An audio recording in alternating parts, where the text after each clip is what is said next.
We lost our pa and ma today. We have nowhere to go. The cowboy's reply. Change the whole town, mister. Please, mister, stop. The girl stepped into Clay Mercer's path so close his bay nearly ran her down. Folks on the boardwalk heard her, then looked away. She was maybe 12, dressed in dust and dried tears. 2 little boys clung behind her like she was the only post left standing. We lost our pa and ma today, she said. We got nowhere to go. Before we continue, tell us in the comments from what town you are watching this from. Clay's hand stayed on the reins, but his eyes swept the street first. Habit, not kindness. A wagon stacked with hides, a man pretending to study a wanted poster, a deputy leaning on the hitching rail like trouble was a job he enjoyed, and a hotel window up on the 2nd floor, curtained, barely breathing. Clay looked back down at the girl. You're standing in the middle of the road, he said. That's a fast way to die in a slow town. Then let it happen, she shot back. At least then I won't have to beg people who won't even look at us. A few heads turned. Most didn't. Briar Flats had the kind of quiet that came from fear, not peace. Clay exhaled through his nose. He'd ridden into towns like this before. He'd ridden out of them faster. He should have done the same now. Sell the spare horse, buy a sack of beans, keep drifting west until the past couldn't find him. But the smallest boy made a sound, more like a whimper he was trying to swallow, and Clay saw the dried blood on his sleeve. Where are they? Clay asked. The girl's chin lifted, stubborn as a fence post. Out by the cottonwoods, wagon tipped. They ain't moving. Clay's throat tightened. Your name? Lena Carver. She jerked her head toward the boys. That's Tommy, he's 8, and Will, he's 5. Will stared at Clay's holster like it was a rattlesnake. Tommy stared at Clay's face like he was trying to decide whether strangers could be trusted at all. Clay swung down from the saddle and landed heavy in the dust. People watched his boots, not his eyes. Lena, he said, low enough that only she could hear. You got any kin in town? She laughed once, sharp and ugly. If we did, we wouldn't be here. The deputy pushed off the rail and sauntered closer, spurs jingling. He was young, clean, and bored, the kind of bored that made men cruel. Problem here? The deputy asked, eyes on Clay's gun, not the kid's. Clay didn't answer right away. He studied the badge, not tarnished, not proud either, just worn like a tool. The children are blocking the street, the deputy went on, and you're a stranger. Best thing is, you hand 'em over and get on with whatever business brought you. Lena's shoulders stiffened. Tommy stepped in front of Will without thinking. Clay felt the town's attention tighten around them like a noose. He could walk away. He could let the law do what it always did to kids without money, shuffle them somewhere out of sight and call it mercy. Instead, Clay turned so his voice carried. They lost their parents today, he said, loud and flat. Right now they're standing in the street because this town decided it was easier to pretend they're invisible. Boots stopped. A poker game in the saloon window went still. The deputy's smile thinned. Watch your tone. Clay didn't raise his voice. He just made it sharper. You want them off the street? Fine. Then we're going to bury their folks like they mattered, today. And you, he nodded at the deputy, then swept his gaze across the boardwalk. You're going to help, or you're going to explain to every decent soul in this town why 3 children had to beg a passing rider for a coffin. For the first time, Lena's eyes did something besides burn. They flickered. Hope was a dangerous thing to hand a child. Clay knew that. He handed it anyway. A man behind the general store post muttered, "Ain't our trouble." An older woman on the steps of the Mercantile pressed her fingers to her mouth like she might be sick. The deputy's cheeks reddened. "Sheriff handles deaths. Sheriff handles orphans, not you." "Then fetch him," Clay said, "and fetch him quick." The deputy hesitated. Clay saw the calculation, how much trouble this stranger could make versus how much trouble it would be to ignore him with half the town listening. Finally, the deputy spat into the dust. "Stay put." He stalked off toward the sheriff's office. Clay crouched so he was level with Will. The boy's eyes were huge, glassy, and too old. Clay kept his hands open where the child could see them. "Will," Clay said, "you hurt?" Will shook his head, then nodded, then shook it again. Tommy's jaw clenched like he was trying to hold his little brother together by force. Lena swallowed. "We tried the church. Preacher said he'd pray for us, that's all." Clay stood. Where's your home? Out by the creek, Lena said. Pa's place, our place, if it's still ours. That last part came out quiet. Clay turned his head just enough to catch the hotel window again. The curtain moved a finger's width. Someone was watching, and not out of pity. A heavy door banged. The sheriff came out like he'd been dragged from his chair mid-supper. Sheriff Calder was thick through the shoulders, with a belly that said he didn't miss meals. His hat brim shadowed small eyes that didn't like surprises. "What's this?" Calder called. "Deputy says you're making a speech." Clay didn't flinch. 3 kids lost their parents. They need a burial. They need a place to sleep tonight. And they need someone in this town to act like a human being. Calder's gaze slid to Lena, then to the boys, then away again, like looking too long might obligate him. "We got procedures," Calder said. "Bodies get reported. I send a man." "County'll decide what happens with the young'uns." Lena's voice rose, shaky for the first time. "County'll split us up." Calder ignored her. His eyes returned to Clay, measuring. "You passing through?" "Was," Clay said. "Then keep passing." Clay stepped closer until the dust between them was only a boot length. "Sheriff, if you don't send a wagon for their folks, I'll go get them myself. And if you try to stop me, you'll have to do it in front of every man and woman you've been smiling at since morning." Calder's nostrils flared. The town held its breath. For a heartbeat, Clay expected cold steel, handcuffs, a pistol, the easy abuse of power. Instead, Calder made a show of sighing, like kindness was a weight. "Fine," the sheriff said. "I'll send a wagon. Happy?" "No," Clay said, "but it's a start." Calder pointed a thick finger at Lena. "You and the boys stay put. County guardian's due in town tomorrow. He'll sort you." Lena went pale. Tommy's hands balled into fists. Clay's voice dropped, but it still carried. "They're not going anywhere with some county man." Calder's jaw set. "That ain't your call." "It is, if I make it," Clay said. A ripple ran through the boardwalk crowd. Fear, yes, but also something else. Something like a memory of backbone. Calder took a step, then stopped when he saw Clay's hand resting near his belt. Not drawing. Just ready. "That's enough," the sheriff growled. "You looking for a fight?" Clay turned his head and spoke to the town, not the law. "Anybody here know the Carvers? Anybody ever buy eggs from their place? Anybody ever take water from that spring out by their land?" Silence. Then, from the mercantile steps, the older woman croaked, "Martha Carver used to bring me quilts. Sewed my boy's name into one when he shipped out." Her voice cracked on the last words. She looked terrified she'd spoken. Clay nodded at her like she'd done something brave. "Then you know she deserves more than lying under cottonwoods while this town pretends it's too busy." Some men shifted, uncomfortable. A few stared at their boots.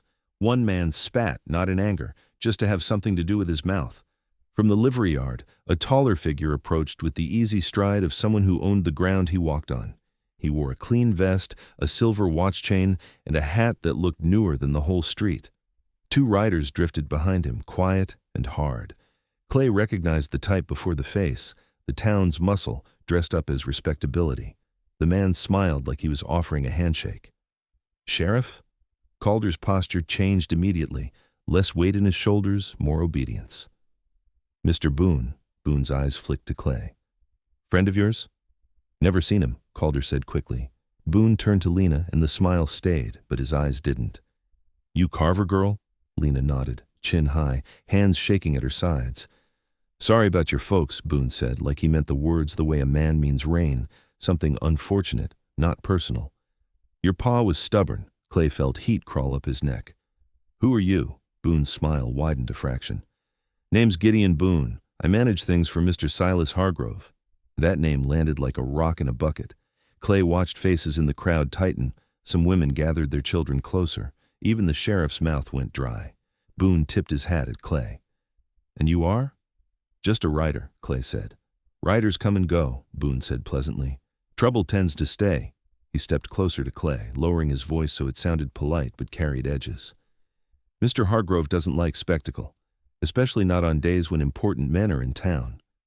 Clay glanced past Boone and saw, down the street, 2 strangers in city coats standing near the hotel, watching through the heat shimmer. Railroad men, by the look of them, clipboards and clean boots. Boone followed Clay's gaze and chuckled softly. See? Important. Clay looked back at the kids.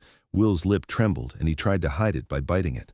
Tommy moved again, protective without being told. Clay straightened. There's going to be a burial, he said. That's all. Boone's smile finally slipped.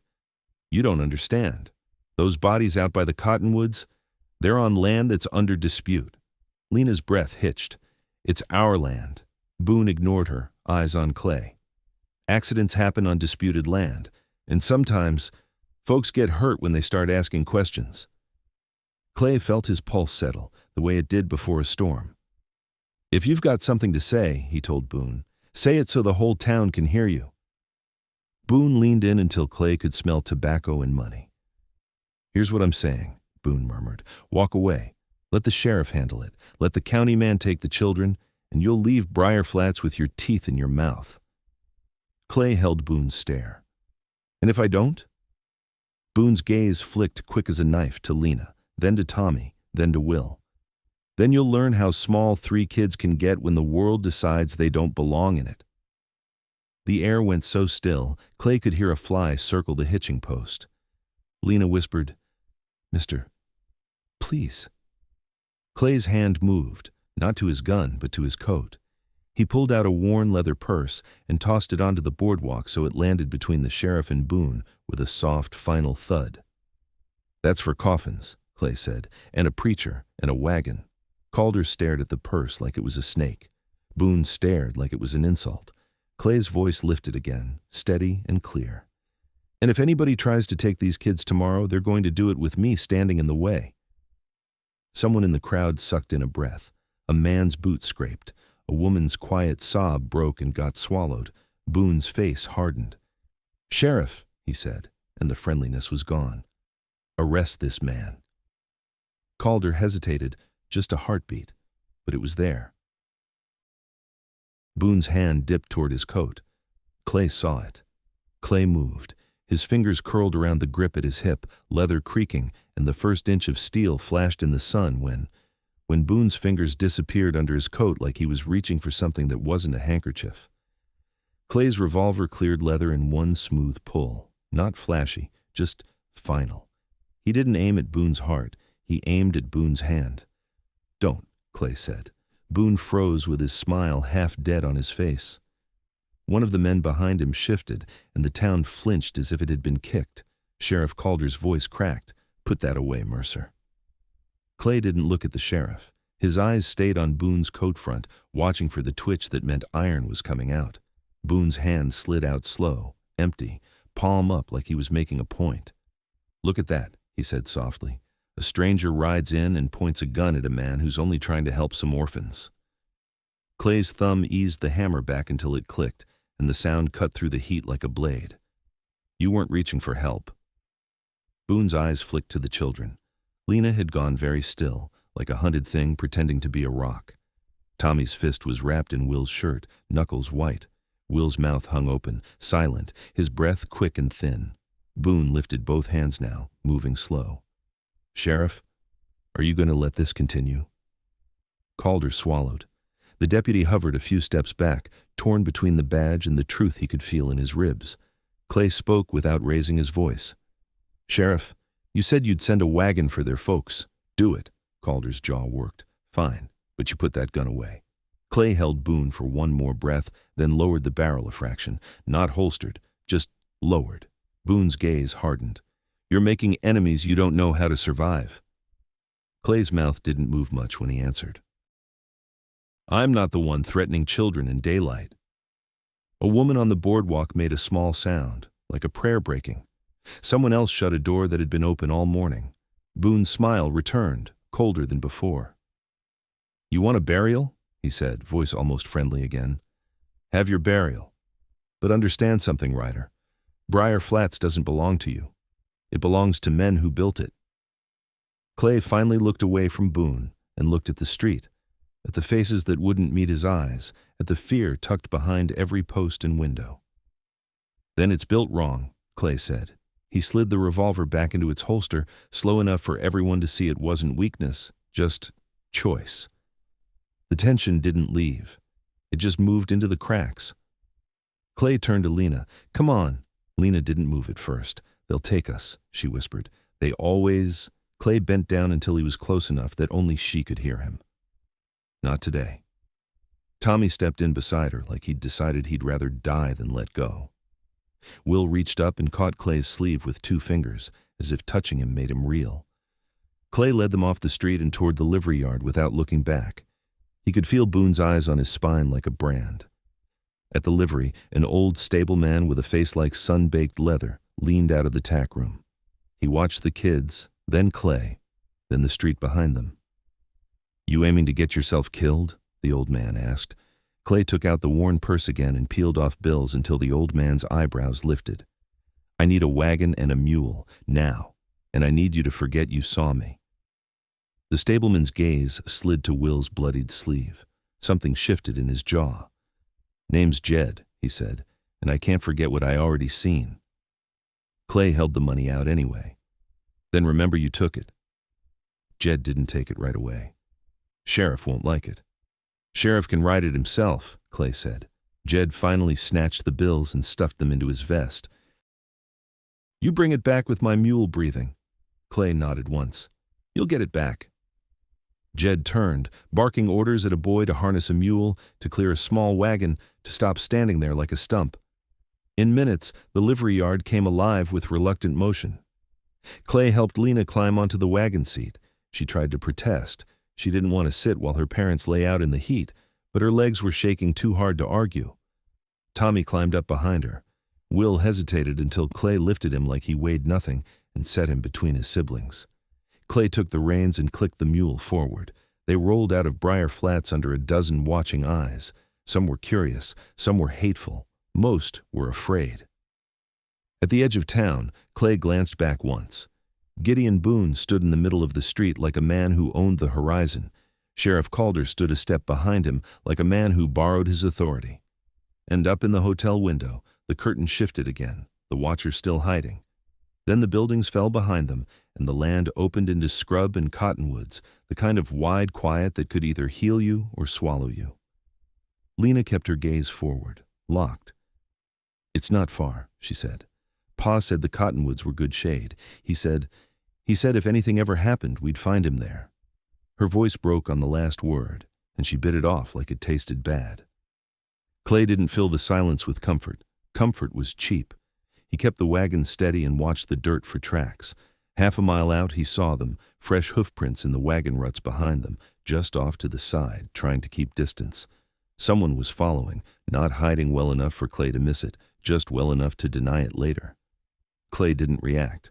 He kept rolling. The cottonwoods appeared as a dark smear against the pale land. As they drew closer, the smell came first, sweet, heavy, wrong. Flies lifted in a lazy cloud. Lena made a sound and pressed her hand over her mouth. Tommy's eyes widened, and he grabbed Will's shoulders like he could hold him back from seeing what a child shouldn't see. Clay pulled the wagon to a stop under the shade. They were there. 2 bodies laid side by side where the grass was crushed down. A man in a workshirt, one sleeve torn, dust smeared into the sweat on his face. A woman in a faded dress, her hair half loose, one hand still curled as if she'd tried to protect something invisible. Lena slid down from the wagon seat too fast, nearly falling. Clay caught her elbow, but she tore away and dropped to her knees beside her mother. "Ma," she whispered. It wasn't a scream, it wasn't even a sob. It was a sound that didn't have a place to go. Tommy climbed down slower, jaw clenched so tight it trembled. Will stayed on the wagon for a second, frozen, then began to cry without sound, tears spilling down his cheeks while his mouth stayed open, no noise coming out at all. Clay stepped toward the bodies and forced himself to look the way a man looks when he has to do what needs doing. This wasn't a clean accident. The wagon lay a few yards away, overturned. One wheel snapped like a leg. But the brake was wrong, too straight, too deliberate. Clay walked the circle around it, crouched and ran his fingers along the axle. The wood was splintered, yes, but there were gouges, deep and sharp, like someone had worked it with a tool, and the retaining pin, what should have been there, was missing. He looked down at the dirt again. A set of horse tracks cut in close to the wagon, then turned away hard, not panicked, controlled. Clay straightened and scanned the cottonwoods. Lena, he said gently. She didn't look up. She was smoothing her mother's hair back with a shaking hand like it mattered. Lena, he repeated, did your pa have enemies? That did it. She snapped her head up, eyes blazing through tears. He had a man, she said. He had Mr. Hargrove. Clay felt the name in his gut like a stone. Tell me. Lena's voice came fast now, like the words had been waiting behind her teeth. 3 days ago, Boone came to our place. Said Mr. Hargrove wanted to buy our land. Pa said no. Boone said it wasn't really asking. Pa said we weren't selling, not for any price. Boone said people who stand in the way get flattened. Tommy finally spoke, quiet and broken. Pa told us to stay inside. We heard Boone laugh. Clay looked back at the wagon, at the missing pin, at the tool marks. He didn't say what he was thinking because saying it would make it real. He went to the wagon and pulled a canvas tarp from under the seat. He laid it out, then turned to the children. We're bringing them in, he said. We're not leaving them here. Lena nodded violently, wiping her face with the heel of her hand. We'll help. No, Clay said. You'll sit. You'll drink water. You'll breathe. That's how you help. He lifted the man first, Pa, carefully, like weight had changed meaning. The body was stiffening, the heat doing what heat did. Clay carried him to the tarp and laid him down. Then he lifted Ma, Martha Carver, the quilt woman, and her dress caught on the grass, and Clay cursed under his breath because even the ground didn't want to let go. He covered them fully once they were on the wagon, the tarp tied down with rope. The children watched every movement, silent, their faces carved into something older than they should have been. Before he climbed back up, Clay walked around the wagon one more time, eyes on the dirt. The followers' tracks were closer now. Clay didn't see the rider, but he felt him in the trees, in the hush that wasn't natural. Whoever it was, they wanted to know what Clay had seen. They wanted to know what he would carry back into Briar Flats. Clay climbed onto the seat, took the reins, and clicked the mule forward. They rode back with death behind them and danger in front. Halfway to town, Lena leaned toward Clay, voice low. You shouldn't do this. Clay kept his eyes ahead. Too late. They'll come for you, she whispered. They'll come for us. Boone said we were in the way. Clay's jaw tightened. Let them come. Tommy stared at Clay's hands on the reins. Why? He asked, small voice rough. You don't even know us. Clay didn't answer right away. He listened to the wagon wheels, to Will's sniffing, to the wind rubbing the grass flat. I know what happens when nobody stops, Clay said finally. That's enough. The town came into view again. Wood and dust, smoke from chimneys, a church steeple like a finger pointing at heaven it didn't earn. As they rolled down the main street, people stepped aside. Some crossed themselves, some spit, some stared at the tarp like it was accusing them. Sheriff Calder was waiting near the church with 2 deputies. Gideon Boone stood off to the side, hands folded, as calm as a man at a picnic.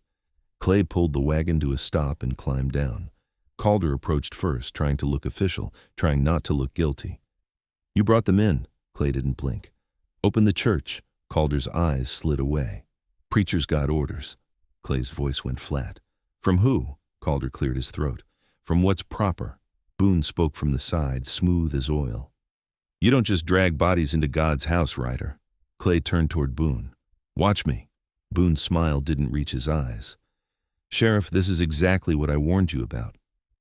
Clay stepped past them and put his hand on the church door. It was locked. He jiggled the handle once, felt the refusal, then drew back his boot and kicked. The wood groaned, the lock splintered, and the door swung inward with a hollow echo that turned heads all the way down the street. A gasp ran through the crowd like a wave. Clay looked back at the people watching. If any of you cared about the Carvers when they were alive, he said, you can start proving it now. He climbed back onto the wagon and drove it right up to the church steps. He jumped down, untied the tarp, and reached for the first body. Lena moved to help despite his earlier order. Clay didn't stop her. He let her put her small hands on her father's sleeve, because sometimes letting a child be strong was the only mercy left. Together, they carried Pa into the church. Dust motes spun in the light slanting through stained glass, turning the air into something almost beautiful. Tommy and Will followed, clinging to each other, eyes darting like the pews might bite. Behind them, the town gathered at the doorway but didn't enter. Their shoes stayed on the threshold, as if crossing would make them responsible. Sheriff Calder hovered outside, angry now, humiliated, afraid. Boone stood beside him, murmuring like a man feeding a dog. Clay carried Ma in next and later beside Pa at the front, right where the preacher would normally stand. He turned, wiping sweat off his brow with the back of his wrist. "Where's your preacher?" he called. The preacher appeared, pale-faced, hands shaking, like he'd been forced out of hiding. "Clay," he said, as if he knew him. Clay didn't, or maybe he did and didn't want to admit it. "Are you going to do your job?" Clay asked. The preacher swallowed. "Sheriff told me." Clay stepped closer. 3 kids lost their parents today. If your God has anything to say about that, now's a good time." The preacher's eyes flicked to Lena, to Tommy, to Will. Something in his face cracked, like fear met shame and couldn't hold shape. He nodded once. I'll do it." Boone's voice cut in from outside, sharpened. "No, you won't." The preacher flinched. Clay's head turned slowly, predator calm. "You're standing in a church doorway telling a preacher what mercy he's allowed to show." Boone took one step forward, still not entering. "Mercy isn't the issue. Order is." Clay's eyes narrowed. "Then go order the wind." Boone's jaw tightened, and he looked to the sheriff like a man losing patience with a tool. Calder's cheeks flushed. "You're under arrest," Calder barked at Clay. "Disturbing the peace, breaking a lock, threatening officials." Clay didn't move. "Put the cuffs on me in front of them," he said, nodding at the children, "and you'll be the kind of man they'll remember for the rest of their lives." Calder hesitated again, the same heartbeat of doubt. Boone leaned in toward the sheriff and said something Clay couldn't hear. Whatever it was, it made Calder's eyes harden. Calder stepped forward and reached for Clay's arm. Clay didn't draw. He simply grabbed Calder's wrist, twisted just enough to make pain speak, and shoved him back a half step. The deputies stiffened, hands going to their guns. Tommy made a sound like a growl. Lena threw herself between Clay and the deputies, arms spread. "No," she said, voice breaking but loud. "No, you ain't taking him." Boone's gaze slid over her like she was mud on a boot. "Girl," he said softly, "don't make this worse." Lena's chin lifted. "It can't get worse. They're dead." For a second, the whole town was quiet enough to hear the church timbers creak. Then a wagon rolled into town from the north, fast, splashing mud like it had ridden through creek beds to get there. The driver hauled on the reins and stopped hard in the street. A man climbed down wearing a neat coat and carrying a satchel. He looked around like a vulture choosing a carcass. Sheriff Calder's shoulders loosened in relief. Boone's smile returned. The man strode up the church steps without waiting to be invited. "I'm here on county business," he announced. "Name's Pritchard, appointed guardian services. Those children, Carver children, are to be remanded into county care immediately." Lena went white. Tommy grabbed Will, pulling him back behind the pew. Clay stepped forward. "Not happening." Pritchard didn't look at Clay. He took out papers like they were a weapon. "I have authority." Clay's voice stayed level. "Authority isn't the same as right." Pritchard finally glanced up, annoyed. "And who are you? They're kin." "No," Clay said. "I'm the man standing between them and whatever you call care." Pritchard's nostrils flared. "Sheriff." Calder moved like he'd been waiting for the cue. "You heard him, Mercer. Step aside." Clay didn't step. Boone's eyes were bright now, satisfied. He'd found the clean way to do dirty work. Paper, procedure, a man in a coat. Pritchard's voice went sugary. "Children," he called, "come along now. You'll be fed. You'll be housed. You'll be properly placed." Lena shook her head once, violently, like she was trying to shake off a nightmare. "You'll split us," she said. "We heard you do that." Pritchard's smile thinned. "Don't be foolish, girl. You don't get to make demands." Clay's hand drifted to his belt, not drawing, just resting near the holster like a promise. "You touch them," he said, "and this gets ugly." Calder's eyes flashed. "You threaten county authority inside a church?" Clay's gaze swept the doorway, the street beyond, the people watching who still wouldn't step inside. "You threaten children at their parents' funeral," he said, "inside a church, and you want to talk to me about ugly." Pritchard shut his satchel with a snap. "Sheriff, remove him." Calder nodded to the deputies. The deputies stepped forward. Lena backed up until her shoulders hit the front pew, breathing fast. Tommy pressed Will behind him, small body trying to become a wall. Clay widened his stance, and then, Sharp as a whip crack, glass exploded somewhere behind them. A gunshot. The church window burst inward, showering the aisle with shards that glittered like ice. Will screamed. Clay lunged, throwing his body over the children as another shot slammed into the wooden altar post, splintering it like kindling. Outside, people shouted. Boots pounded. Horses screamed. Clay lifted his head just enough to see shadow moving at the doorway. Men rushing in, not deputies, not townsfolk. The church doors slammed open so hard the hinges shrieked, and a figure stepped into the opening with a rifle leveled straight at Lena's face as the barrel rose and the trigger began to squeeze. The barrel rising, the trigger starting to take weight. Clay moved like the shot had already happened. He grabbed Lena by the back of her dress and yanked her down so hard her knees hit the plank floor. At the same time, he threw his shoulder into the aisle, slammed into Tommy, and drove both boys behind the front pew. The rifle cracked anyway. The sound filled the church like thunder in a box. The bullet chewed into the pulpit post where Lena's head had been a heartbeat ago, exploding dry wood into splinters that stung Clay's cheek. Will shrieked, high and raw. Clay's revolver was out before the echo died. He didn't fire at the man's chest, not with children under him. He fired at the rifle. The shot rang sharp. The barrel jumped, a piece of metal and wood spinning away as the man's hand snapped back. The rifle clattered across the threshold and skidded on the floorboards toward the aisle. The man, broad-shouldered, face half hidden under his hat brim, lurched forward as if he meant to rush in anyway, reaching for a sidearm now. Clay fired again, lower, into the doorway plank by the man's boot, a warning shot that spoke plain. "Back," Clay said.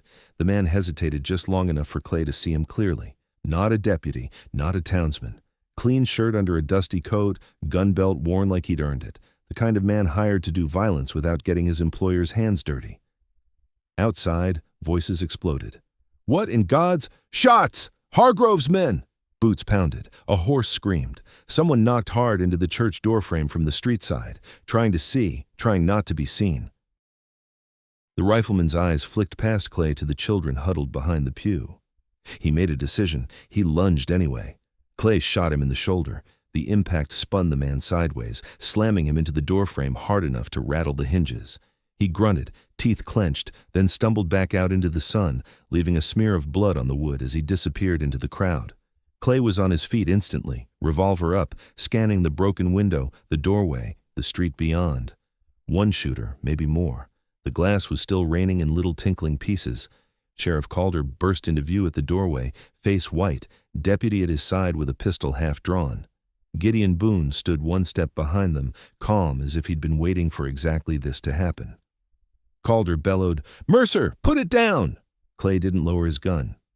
"Did you see him?" he snapped. "Did you see who just fired into your church?" Calder's gaze jumped to the pulpit post, to the splinters, to the blood on the doorframe. His mouth opened, then closed.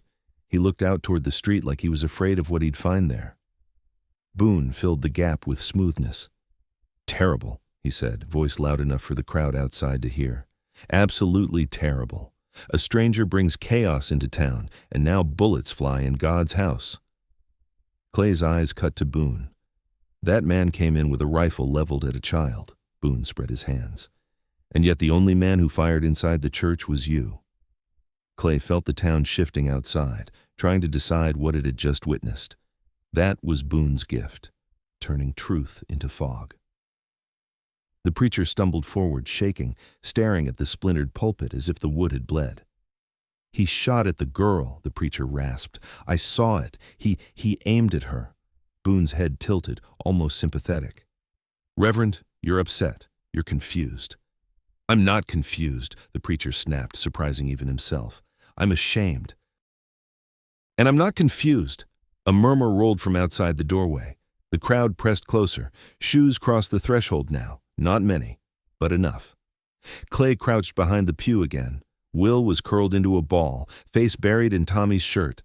Tommy's eyes were huge and furious, tears running down his cheeks without him noticing. Lena's hands were shaking so hard she couldn't make fists. Clay looked at her. "Can you stand?" She nodded, but it wasn't belief. It was stubbornness keeping her upright. Clay kept his voice low. "Stay behind me. No matter what happens, you stay behind me." He rose and faced the doorway again. "Sheriff," he said, You want to arrest somebody? Start with the man who just tried to murder a girl at her parents' funeral." Calder's jaw worked. He glanced at Boone. That glance said everything. Boone's eyes narrowed just a fraction. "Sheriff, you have order to maintain." Clay's voice sharpened. "Order? That was a hired gun. In daylight. In a church." A man's voice from outside cut in, rough and tired. "He ain't wrong, Sheriff." Clay looked past Boone and saw Jed from the livery, hat in his hands, face set like he'd finally gotten sick of swallowing. Another voice, a woman's. "I heard the first shot come from outside. That wasn't Clay." The older woman from the mercantile steps pushed forward into the doorway, clutching her shawl like armor. Her eyes were wet, but her back was straight. "Martha Carver made quilts for half this town," she said, voice shaking but loud. "And now her baby's got rifles pointed at them in church. Is that what we are now?" Boone's smile tightened. "Ma'am, you're emotional." "I'm awake," she snapped. For a moment, Boone looked like he might actually lose his temper. Then he didn't. He only turned his head slightly and spoke to Calder in a tone meant for only one man. Calder's shoulders sagged, then squared, like he'd been reminded who signed the checks. He lifted his chin.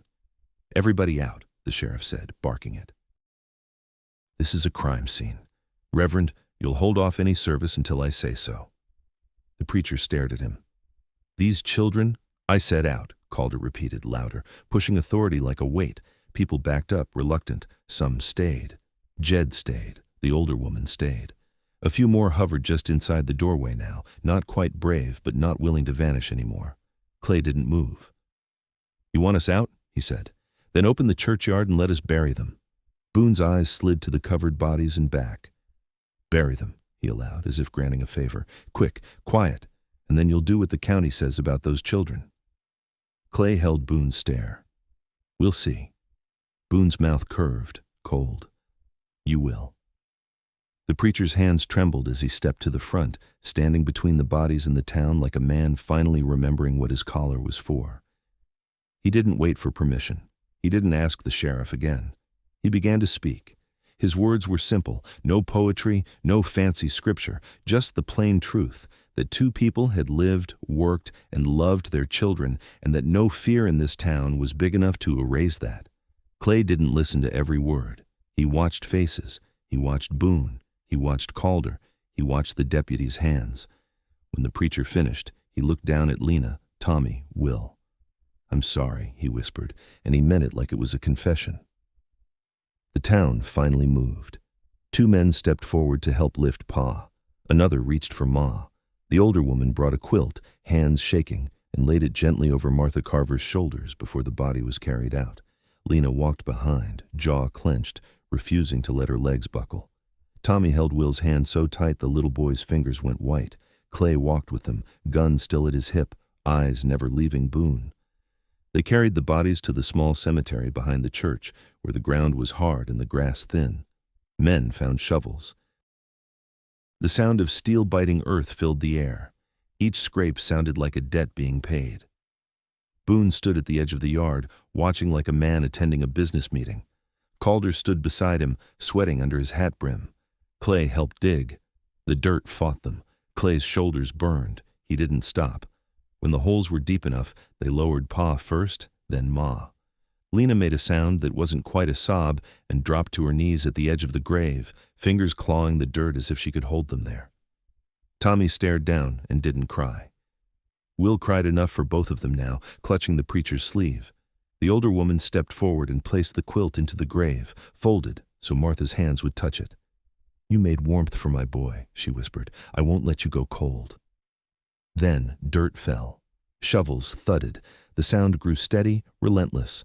Clay stood with the children as the last of the grave was filled. He took his hat off without thinking. The town did too, one by one, like shame finally had hands.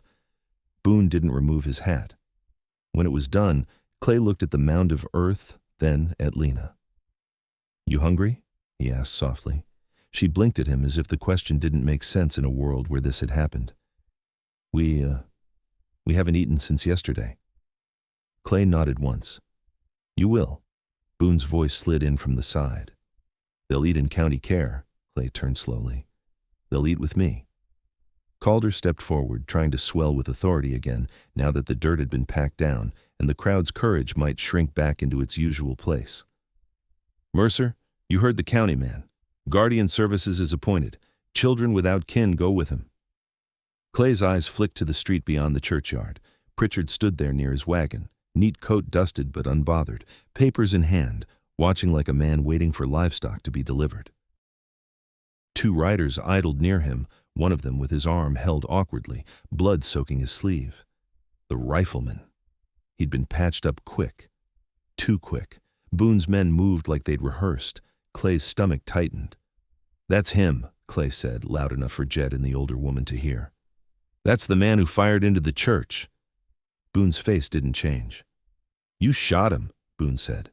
"Of course he's bleeding." Clay took 2 steps toward the wounded man. The rider's eyes were flat, unfriendly, but there was something else too, unease. He hadn't expected a crowd, he'd expected fear and silence. Clay stopped short of reaching distance. "What's your name?" he asked. The man's jaw worked. He didn't answer. Clay looked at Boone. "Speak for him. You manage things, right?" Boone's smile held. "He's nobody." Clay nodded slowly. "That's what you count on." He turned away before Boone could reply. He led the children toward the livery, because the churchyard was open ground, and open ground was where men like Boone liked to make examples.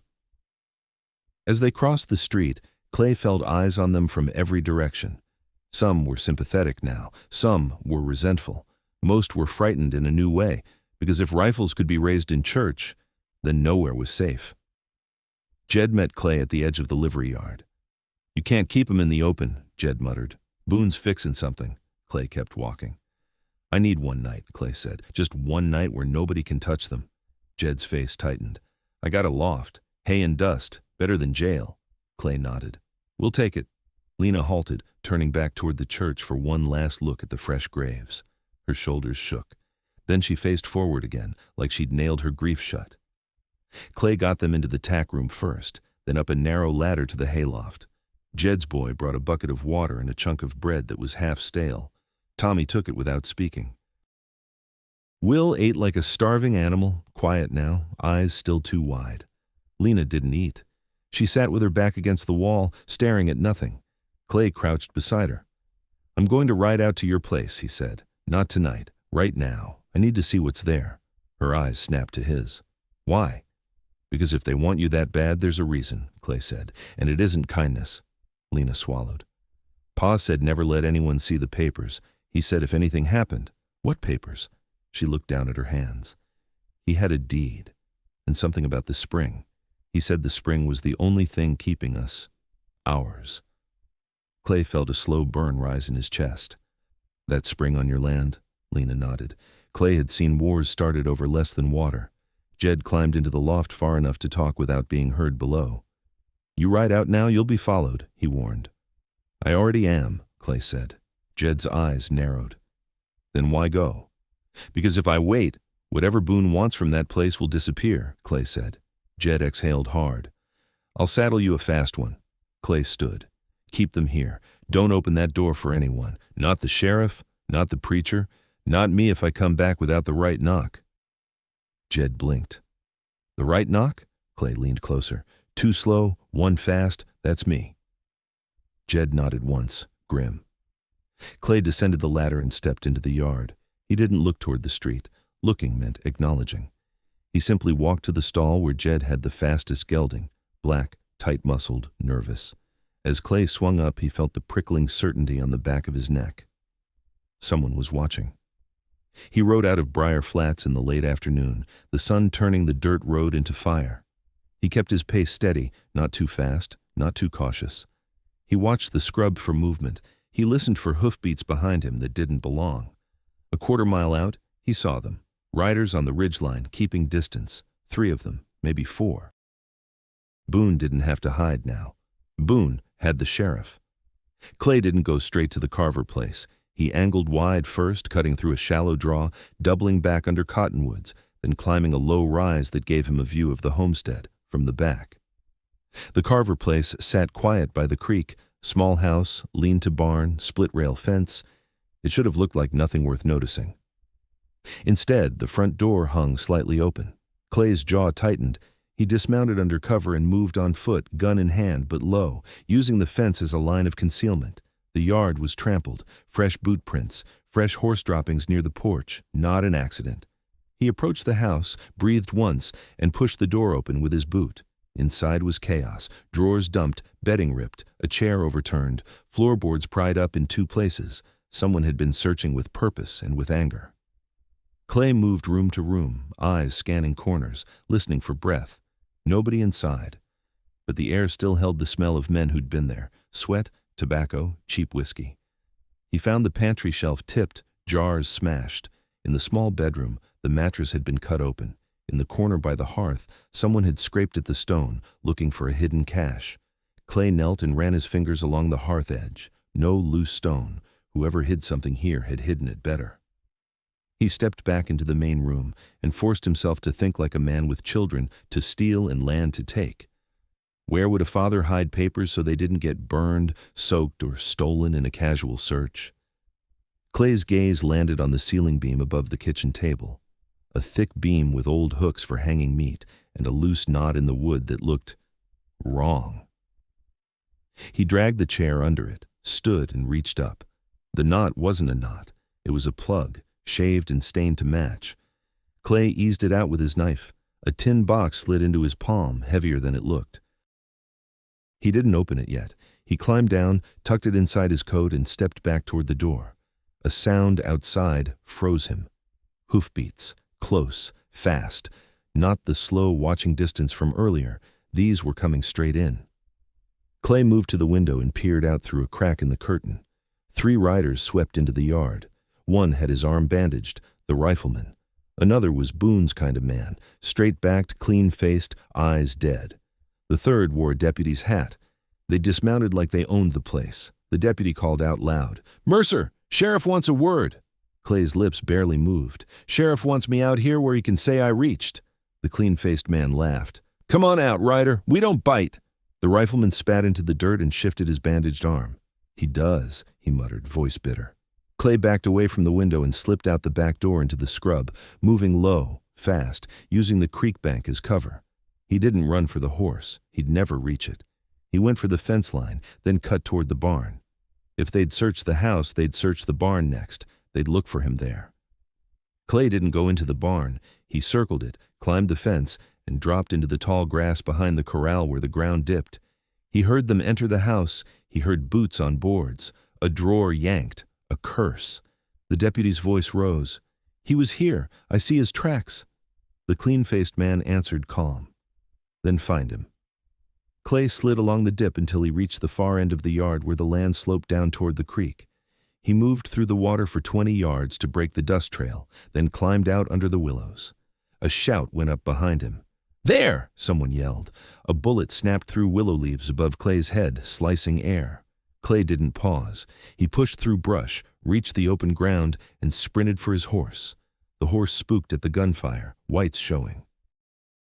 Clay grabbed the reins, hauled himself up, and kicked hard. The gelding launched forward. Another shot. Dirt jumped by his boot. The horse surged. Clay rode like hell, not straight back to town, never straight. He cut along the creek, then up into rocky ground where hoofprints didn't hold as clear. The riders came after him anyway. He heard them behind now, closer. 3 horses, fast, pushing. Clay leaned low and pulled the tin box tighter under his coat. If he fell, they'd strip him before the body was cold. He found a narrow pass between 2 outcrops and drove the gelding into it. The horse slipped, then caught, hooves striking stone. The riders behind had to slow to funnel through. Clay glanced back once. The deputy was in front, face hard, pistol in hand. Behind him, the clean-faced man raised a rifle one-handed like it was nothing. The wounded rifleman rode on the flank, jaw clenched, eyes fixed on Clay's back. Clay's revolver came up over his shoulder without him turning fully. He fired into the stone beside the pass mouth. The shot exploded rock dust into the deputy's face. The deputy flinched, hoarse, shying. The clean-faced man's rifle shot went wide, cracking against stone with a spark. Clay used the heartbeat and drove through the pass, coming out the other side where the land dropped steep into a wash. He didn't hesitate. He rode down, the horse sliding, gravel rolling. Behind him, one rider chose caution, the other didn't. A scream tore the air as a horse lost its footing and went down hard, tumbling in a cloud of dust and sound. Clay didn't look to see which man it was. Looking was how you died. He rode until Briar Flats was a blur in the distance, and the first evening shadows stretched long. Then he circled wide and came in from the south, slipping into town like a rumor. The livery yard was quiet. Too quiet. Clay dismounted in the alley behind the building, heart hammering, and approached the back door. He knocked. Two slow, one fast. For a moment, nothing. Then the bolt slid. Jed's face appeared in the crack, eyes sharp. "You got it?" Clay slid inside and opened his coat just enough to show the tin box. "Yeah." Jed's shoulders eased half an inch. "They came," Jed said. Clay's stomach tightened. "Who?" "Sheriff's deputy, Boone's man, and that county bastard in the neat coat," Jed hissed. "They walked right up like they owned the place and asked for the children." Clay's pulse went cold. "Did they see them?" Jed swallowed. "No, I lied. Said I ain't seen no kids. Sheriff's man didn't believe me." A sound from above, soft like a foot shifting in hay. Clay started for the ladder, then stopped when Jed grabbed his sleeve hard. "Clay," Jed said, voice low and urgent, "they ain't gone. They're outside, waiting. I can feel it." Clay held still, listening. A faint scrape, like a boot on dirt. A low murmur of voices near the front of the livery. Then, louder, the unmistakable knock at the main door, confident, official, practiced. Jed's eyes widened. "That's them." Clay's hand slid to his gun as, above, the hay shifted again, and Lena's whisper floated down, thin with fear. "They're here." The knock came again, harder this time, like the door belonged to them already. Jed backed away from the front, face gone gray. Clay didn't move toward the door. He moved toward the shadows beside it, where stacked feed sacks made a narrow blind. "Stay up there," he hissed toward the ladder without looking. "Don't breathe loud." Above, the hay went silent. Another knock. Then Pritchard's voice, bright and official, carrying through the wood. "Jed Hawkins, county business. Open up and let's not make this unpleasant." Jed's jaw worked like he was chewing nails. "Ain't nothing here for county," he called back, voice rough. A pause. Then Sheriff Calder's voice joined it, heavier, pissed off like he was tired of the whole town watching him bend. "Jed, don't be stupid. We know the children were brought here." "Open the door." Clay's eyes flicked to the street-facing window. The lower corner was grimy, but he could see shapes out there. 2 hats, then a third. Men positioned not to be seen by passers-by, but close enough to rush. Boone was out there too. Clay didn't need to see him to know it. Boone didn't miss chances like this. Clay leaned close to Jed, whispering like a blade sliding out. "Do not open it," Jed swallowed. "They'll bust it." "Let them," Clay said. "And when they do, they're the ones breaking into a place of business." Jed's eyes widened. "That matter to them?" "It matters to the people who'll hear it," Clay said. He glanced toward the livery boy crouched behind the stall, eyes like saucers. "Kid, run out the back the second you can. Get Reverend. Get Mrs. Haskins from the mercantile steps. Get anybody with a spine. You hear me?" The boy nodded hard, terrified but quick. Outside, Pritchard's tone turned sharp. "Sheriff, I have papers. If he refuses lawful entry," Calder snapped, "then we take it." Boots shifted, leather creaked. A shoulder hit the door once, testing it. Jed's lips moved in a silent prayer. Clay's hand tightened on his revolver grip. He didn't want a fire inside the livery. Wood, hay, oil, one spark and everyone burned. The door shuddered again, harder. The frame groaned. Jed flinched like the sound hit his bones. Clay's mind ran fast and cold.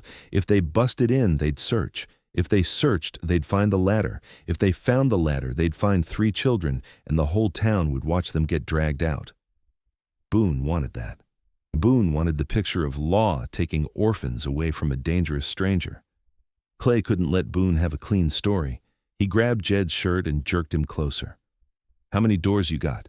Jed blinked, front and back. "Back opens onto the alley?" Jed nodded. Clay's eyes went to the sacks, the tack room, the stalls. "Any way to get them down without the ladder?" Jed's mouth opened, then closed. "No." Clay cursed under his breath. Then his gaze lifted to the loft hatch. "Lena," he called softly. A whisper floated down, tight with fear. Yeah. Can you climb? Clay asked. A pause. I can, she said. Tommy can. He's small. Clay's jaw set. Good.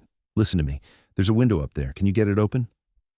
Another pause as she moved, hay shifting. It's stuck, she whispered.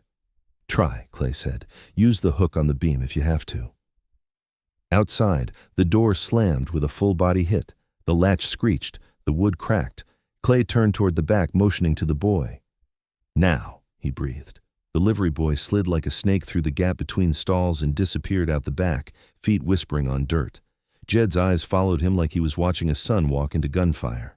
Another crash. The doorframe splintered. Pritchard's voice cut through, impatient. Open it, Jed. You're obstructing county authority. You'll be fined, jailed. Then jail me, Jed yelled back, surprising himself with the sound. But you ain't taking those babies through my door like they're cattle. Silence for a beat. Then Boone's voice, smooth as a razor. Jed, Boone called, almost kind. Don't do this. You've got a business, you've got a roof, you've got a life. Think about it. Jed's hands shook. Clay leaned in, voice low and brutal with truth. He's promising you safety if you hand them over. Jed's eyes flickered. You don't know that. Clay nodded toward the door. You think Boone came personally to be merciful? Jed's throat bobbed. Above, Lena's whisper came down again, strained. I got it, a squeal of old wood. It's open. Clay's pulse hit hard. Can you fit? Yes, Clay pointed. One at a time, quiet. Go out and drop behind the hay wagon in the alley. Stay low. Lena's breath shook. What about you? Clay didn't answer. He couldn't afford to. The front door crashed inward on the next hit. Wood exploded. The latch snapped. The door flew open hard enough to slam against the wall. Sheriff Calder stepped in first, revolver out, eyes wild like he expected war. Behind him came Pritchard, clutching papers like a shield, and behind them, Gideon Boone. Boone didn't draw a gun. He didn't need to. He walked like the building belonged to him. Jed stood between them and the stalls, fists clenched, shaking. I told you, Calder shoved past him. Where are they? Boone's gaze slid over Jed, then around the room, taking inventory. Feed sacks, tack, stalls, ladder. His eyes stopped on the ladder. Clay's revolver came up from the shadow beside the door, aimed low, not at Boone's heart, but at the floor in front of him. Stop, Clay said. All three froze. Calder's gun swung toward the sound. Mercer! Boone's mouth curved. There you are. Pritchard flinched back like Clay's voice was contagious. Sheriff, disarm him. Clay didn't move. He kept his stance wide, steady. You broke into a man's business, Clay said, in front of whoever's watching. That's your choice. Calder's face reddened. We have lawful authority. Authority doesn't kick doors, Clay said. Thieves do. Boone's eyes stayed on Clay's gun like he was measuring the distance to it. You're outnumbered, Boone said mildly. Put it down and let the county take the children. Clay's gaze didn't flick to the ladder. He didn't give Boone the satisfaction. Where's your wounded man? Clay asked instead. Boone's smile didn't change. Who? The one who shot into the church, Clay said. The one I hit. Calder snapped. That was you firing wild, Jed barked, voice cracking. No, it weren't. We all heard it from outside. Boone's eyes narrowed, just a breath. Then he spoke like he was smoothing a wrinkle. Sheriff, you see what happens when strangers stir up simple grief into spectacle? Lies, confusion. Clay's thumb eased the hammer back until it clicked. The sound pinned the room. Enough, Clay said. Back out, all of you. Calder lifted his gun higher. You're threatening the law. Clay's voice went ice. I'm threatening the men who tried to take 3 children at their parents' funeral, then sent a rifle into a church to make it happen. Pritchard's face hardened. Those children belong to the county. They're wards. You have no legal claim. Clay's eyes stayed on Boone. Legal claim, Clay repeated softly. That's your favorite kind, ain't it? Boone's jaw tightened. You don't understand how things work here. Clay's hand moved, slow, deliberate, to the inside of his coat. Boone's eyes sharpened. Clay pulled out the tin box. Boone's calm cracked, just a hair like a glass under pressure. What's that? Calder demanded. Clay didn't answer the sheriff. He looked straight at Boone. This is what you're really here for. Boone took a step forward without thinking. Clay's gun snapped up again, stopping him. Don't! Pritchard's voice rose, nervous now. Sheriff, he's stolen property. That's evidence? Clay cut him off. It's Carver property, he said, from their house, the house you had searched. Boone's eyes stayed locked on the tin box, hungry and furious at once. You broke into their home, Boone said smoothly. Clay laughed once, sharp. Try again. Boone's tone turned cold. Hand it over. Calder's eyes darted between them, realizing he wasn't the biggest man in this room. He didn't like it. Mercer, you give me that box. Clay shook his head slowly. No. Boone's voice softened, which made it worse. Clay, he said, like they were old friends. Clay's stomach went tight. Boone didn't know his first name by accident. Jed stiffened. Clay? Clay didn't look away from Boone. Back up, he said. Boone's smile returned, thin. So you do have history. Clay didn't answer. Boone nodded toward the ladder without looking at it. Where are the children? Clay's gun didn't waver. Not your concern. Boone sighed as if disappointed. Then he turned his head to Calder. Sheriff, he said quietly, do your job. Calder's face twisted, torn between fear of Boone and fear of what the town might think. Then he made his choice. Deputy, Calder barked. A second deputy stepped in behind them from the doorway. Clay hadn't seen him outside. Young, nervous, gun shaking. Calder pointed. Go up there. Get those children. Clay's chest went hot. Don't. The deputy hesitated, eyes flicking to Clay's revolver, then to the sheriff, then to Boone, who watched like a man waiting for a machine to run. The deputy moved toward the ladder. Clay fired, not at the deputy, at the ladder rung. The bullet smashed wood, splintering it. The deputy jumped back with a yelp. The ladder shuddered, still standing but damaged. Calder's face went purple. That's it. He raised his gun. Jed lunged in front of Clay without thinking, arms spread. Don't you shoot him in my place! Calder's gun wavered, caught between badge and cowardice. Boone's eyes flicked to the open loft window above, just a sliver of daylight. Movement there, too small to be a man. Boone's gaze sharpened like he'd found the thread. Clay saw it at the same time. His blood went cold. Lena, he hissed. Above, Lena's face flashed in the window gap, dusty, terrified, brave. Tommy behind her. Will squeezed between them, eyes wide. They were climbing out. Boone's hand slipped into his coat. Clay's gun snapped toward Boone's chest. Don't, Clay warned. Boone's smile didn't reach his eyes. You first. Outside in the alley, a board creaked, then another. Clay heard boots, fast, purposeful, moving into position where the children would drop. Clay couldn't see them from inside, but Boone could. Boone turned his head slightly, just enough to speak past the doorway. Now, he said, soft as a prayer. A shout from outside, male, sharp. Got him. Lena's scream tore through the loft window like a blade. Clay moved. He lunged toward the back door, shoving past Jed, past the feed sacks toward the alley. Calder fired. The shot blew splinters from the doorframe beside Clay's head. Clay didn't stop. He burst into the alley and saw it in one snapshot of horror. Two of Boone's men had Lena by the arms, yanking her down off the hay wagon. Tommy was on the ground, scrambling, trying to reach Will. And Will, small, trembling Will, was lifted clean off his feet, one man's hand clamped around the back of his neck like he was a sack. Clay's revolver came up. Boone's men saw it and moved fast. The man holding Will jerked him up higher, using the child as a shield, and in the same motion jammed the muzzle of a pistol against Will's temple. "Drop it!"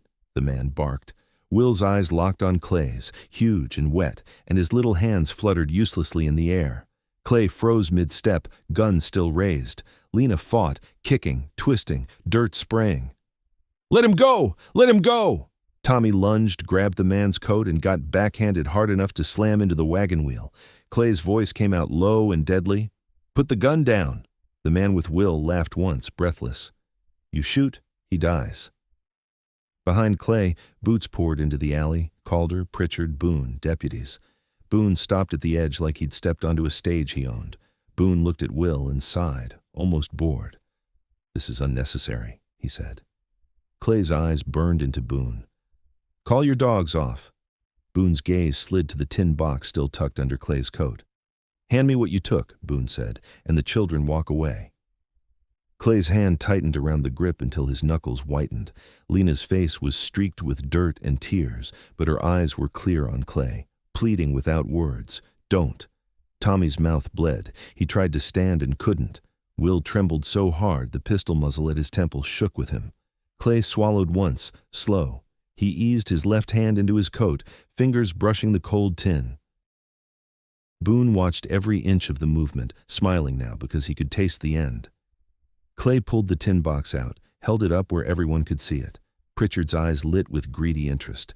Calder's face eased like the problem was solving itself. Boone's voice softened again. "That's it. Just toss it over." Clay shifted his weight like he meant to throw. Boone's man pressed the pistol harder against Will's head, just enough to make the boy whimper. Clay's eyes flicked once to Lena, just once. Then he hurled the tin box not to Boone's hands but straight at Boone's face. Boone flinched instinctively. Clay fired in the same heartbeat, aiming low, at the man's wrist holding the pistol, not at Will. The shot cracked, the man screamed, the pistol flew, and the world snapped into chaos as Boone's other men opened fire, and Will fell. Will dropped like a rag doll, knees folding, small boots scraping dirt as Tommy lunged and caught him under the arms before his head could crack the ground. The man who'd held the pistol screamed again, clutching his wrist, blood pumping between his fingers. He stumbled backward into the alley wall, eyes wild, trying to bring his other hand up for a gun that wasn't there anymore. Clay didn't wait to see if luck held. He stepped into the space he'd just made and fired twice more. One shot into the dirt by Boone's nearest man's boot, forcing him to hop back, and one shot that shattered the lantern hanging by the stable door. Glass and oil rained down. "Move!" Clay barked. Lena ripped free as the man's grip loosened in the confusion. She stumbled, then sprinted to Tommy and Will. Tommy already had Will half dragging, half carrying, face twisted with pain and fury. Will was sobbing now, sound finally coming, the kind that ripped up from deep inside. "Inside!" Clay snapped at Jed, who stood frozen at the back door, hands up like he couldn't decide whether to pray or fight. "Now!" Jed moved like a man waking from a trance and yanked the back door open wider. Clay grabbed Lena by the shoulder and shoved her toward the doorway. "Go!" A bullet cracked past Clay's ear and slapped into the fence post behind him. Splinters stung his neck. He fired back without looking, just enough to keep heads down, and shoved Tommy toward the door as well. Tommy dragged Will through the threshold, Lena right behind them. Clay backed toward the door last, keeping his body between the children and the alley.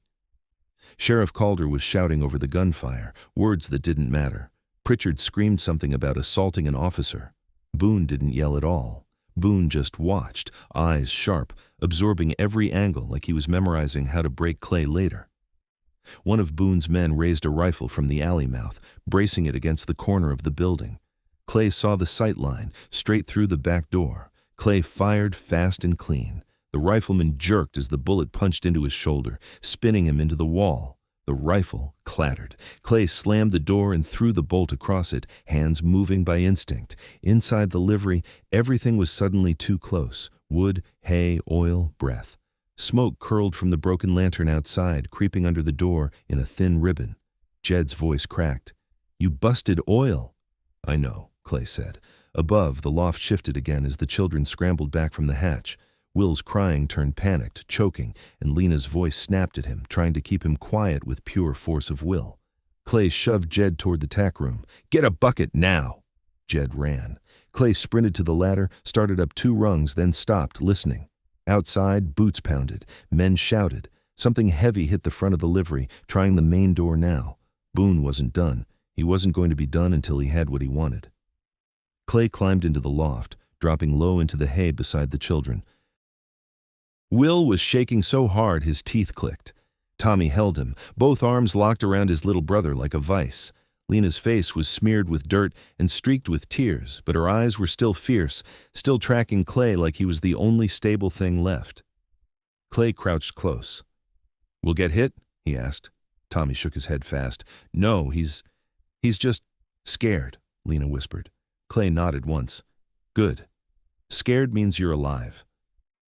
Below, a crash as something slammed into the front door. The building shuddered. Jed shouted from downstairs, "They're coming in!" Clay's mind snapped through options. There weren't many. They couldn't stay. The sheriff would call it lawful. Boone would call it necessary. Pritchard would call it procedure. And in the end, 3 children would disappear into paperwork. Clay pulled the tin box from his coat and shoved it into Lena's hands. Her fingers curled around it like it burned. What is this? Papers your pa hid, Clay said, and papers Boone wants bad enough to kill for. Lena's eyes widened. What do I do with it? You don't let anyone take it, Clay said. Not even me if I'm not breathing right. Tommy stared at the box. Why would you give it to her? Because they'll search me first, Clay said. They'll expect it on me. Another crash. The front door groaned. Clay grabbed Lena's chin, forcing her to look at him. Listen, if we get separated, you run to Reverend. You run to Mrs. Haskins. You run to anyone who spoke up today. You tell them Boone's men shot into the church. You tell them Boone's men held a pistol to Will's head, and you tell them Boone wants Carver land. Lena swallowed hard. They won't listen. They listened today, Clay said. Not enough, but they heard. Use that. Below, wood split with a long, sick sound. Clay turned to Tommy. Can you carry Will? Tommy's jaw clenched. Yes. Clay nodded. Then you're in charge of him. You don't let go. You understand? Tommy nodded once, fierce. Clay's gaze went to Will. Will, you do exactly what Tommy says, even if you're scared. Will's eyes found Clay's, wet and wide. He nodded, jerky. Clay stood and moved to the loft window. It opened over the alley, but not where Boone's men were clustered now. They were closer to the front, trying to force entry there. Clay shoved a chunk of hay bale aside, revealing a narrow beam running along the back wall. He'd spotted it earlier. A gap leading to the neighboring storage shed roof if a man had nerve and balance. He pointed. That beam. You go across it, then down onto the shed roof. Then you drop into the far yard and run to the creek line. Stay low. Lena looked at the beam like it was a cliff. Will can't. He can, Clay said, voice hard. We don't have another way. Downstairs, the front door finally gave. The building shook as men poured in. Shouts filled the lower room. Search, Calder barked. Find the kids. Pritchard's voice shrill. They're wards. You cannot conceal wards. Boone's voice slipped in under it all, calm and close. Check the loft. Clay's blood went cold. Boone knew. Clay shoved the window wider and grabbed Tommy's shoulder. Go first, he ordered. With Will. Tommy hoisted Will up like a sack, grunting with effort, then crawled onto the beam, hands shaking but steady enough. Will sobbed into Tommy's shoulder, clinging with all his might. Lena hesitated, clutching the tin box to her chest. Clay shoved her toward the opening. Go! Lena crawled out, boots scraping, then slid onto the beam behind the boys. Clay watched them move, heart hammering so hard he could taste iron. Footsteps thudded on the ladder below. A deputy's voice rose. Up there! The loft hatch banged as hands grabbed at it from underneath. Clay stepped into the hatch opening and kicked downward hard. A yelp. Hands let go. Clay fired one shot into the ladder rail, splintering it further, making it buckle. The ladder crashed sideways with a loud, violent crack. A man below swore and fell, the sound of bodies colliding in the dark. Clay didn't wait. He swung out onto the beam himself, one hand gripping the frame, boots finding the narrow wood. The air outside was cold compared to the hayloft heat. The alley smelled of oil and smoke and panic. He edged along the beam, eyes on the children ahead. Tommy reached the shed roof first and half threw Will onto it, then scrambled after him. Lena followed, sliding on her belly, tin box pressed tight under her arm. Clay was halfway across when the loft window behind him exploded. A bullet punched through the frame, spraying wood chips. Another shot followed, ripping along the beam just inches behind Clay's boot. Boone's men had found the angle. Clay moved faster, risking a fall. His boot slipped once, catching, heart lurching. He forced his balance and kept going. Behind him, Boone's voice barked a single command, sharp, no longer calm. Don't let them reach the creek! A rifle cracked again. The beam shuddered as a bullet chewed into it. Clay lunged, jumped the last gap, and slammed onto the shed roof hard enough to jar his teeth. He rolled, came up on a knee, revolver in hand, and fired back toward the loft window. 2 shots meant to keep heads down, nothing more. The children were already scrambling down the far side of the shed roof into the next yard. Clay followed, sliding down, boots hitting dirt. He grabbed Lena by the wrist as she landed. Run! They sprinted through tall weeds, ducked under a fence rail, and hit the creek line just as voices burst behind them. Over there! A bullet snapped through reeds. Clay shoved Tommy and Will down into the shallow creek bed, water splashing, mud sucking at their boots. He pressed Lena down beside them, body low. They crawled along the bank under the willows, moving like animals. Above them, riders moved, horses' hooves thudding, splashing near the water's edge. Lantern light bobbed through the dusk as Boone's men spread out. Clay kept them moving, inch by inch, until the creek bent and the brush thickened. They reached a narrow cut where the bank rose steep and the willows hung low, hiding them like a curtain. Clay halted, breathing hard. Lena clutched the tin box, knuckles white. Tommy held Will, whose sobs had turned into silent shaking again. Clay leaned close, whispering, "We stay here until the horses pass, then we move west along the creek. There's an old line shack in the hills. If it's still standing, that's where we go." Lena's voice was barely a thread. "They'll hunt us." Clay's eyes stayed on the moving lantern lights. "Let them," he whispered. "Now it's not just me they're chasing, it's the truth." A horse splashed closer, so near Clay could hear the leather creak and the rider's breath. Clay held still, revolver ready, heart pounding. The lantern light swept the willows and stopped, hanging there, as a man's voice drifted down, low and satisfied. "Well now," Boone said softly from the bank above. "There you are." "Well now," Boone said softly from the bank above. "There you are." Lantern light hung in the willow curtain like an eye. Clay didn't lift his head. He didn't move his gun. He just tightened his grip until the wood bit into his palm. Lena's breath stopped. Tommy's arms locked harder around Will. Will's shaking turned into a frozen stillness, the kind a rabbit gets right before the hawk hits. Boone crouched above them, just out of sight, voice calm, almost conversational. "You know what I like about creeks, Mercer? Folks think water hides them, but it only carries sound." Clay swallowed, slow. He could picture Boone perfectly. Hat brim low, clean vest, a lantern in one hand like he was checking a fence line, and a pistol tucked where it could appear without warning. "Sheriff isn't here," Boone went on. "No crowd, no preacher, no Mrs. Whoever she is with the quilts." A soft chuckle. "Just you. Just me. And 3 children who don't belong to you." Clay's voice came out low even. "Back away." Boone sighed like Clay was being unreasonable. "You shot my man. You humiliated the sheriff. You broke a church door. You stole from a dead family." He paused. "And you think you get to give orders?" A branch creaked above, boots shifting. Not just Boone. Clay had heard the horses, the spreading men. They were closing the ring. Clay's mind ran fast. If Boone lit the willows on fire, they'd be smoked out. If Boone opened fire, one stray bullet would take a child. If Clay surged up, Boone would use the lantern as a distraction, and the pistol would speak first. Clay leaned his mouth close to Lena's ear, whispering without moving his head.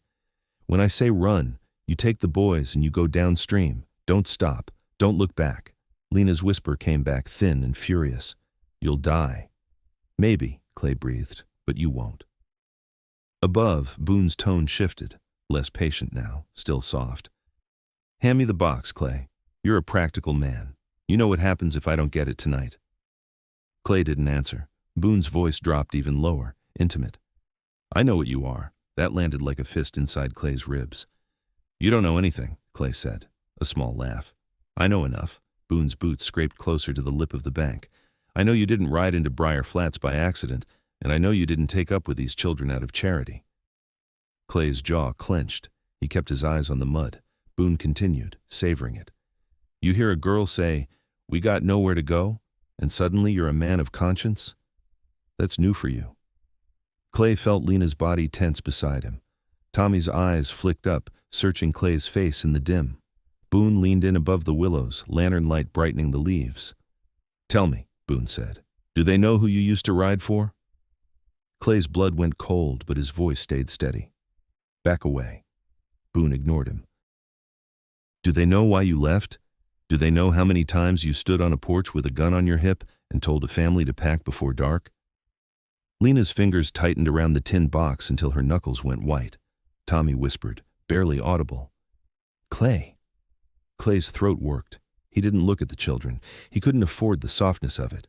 Boone's lantern lifted slightly. "You can end this clean. Put the box on the bank, slide your gun away, and I will let the children go." Clay's eyes narrowed. "You already put a pistol to a boy's head." Boone's voice stayed mild. "Business." Clay tasted rage, but he swallowed it down because rage made men stupid. Bootsteps sounded on the far side now, one of Boone's men moving through brush to cut off the downstream path. Clay heard the snapping twigs, the soft curse as someone got caught. Lena's eyes met Clay's. She understood. They were nearly surrounded. Clay shifted his weight imperceptibly, bringing his revolver up under the willow fringe, barrel aimed toward the bank lip where Boone would show first if he came down. Boone spoke again, quieter. "You know what that spring is worth, Clay? To Hargrove, to the railroad men, to this whole territory." He exhaled like he was patient with children. "This isn't about 3 orphans. It never was." Clay's voice was a blade. "It's about whoever you can crush." "Call it what you want," Boone said, "but you can't win.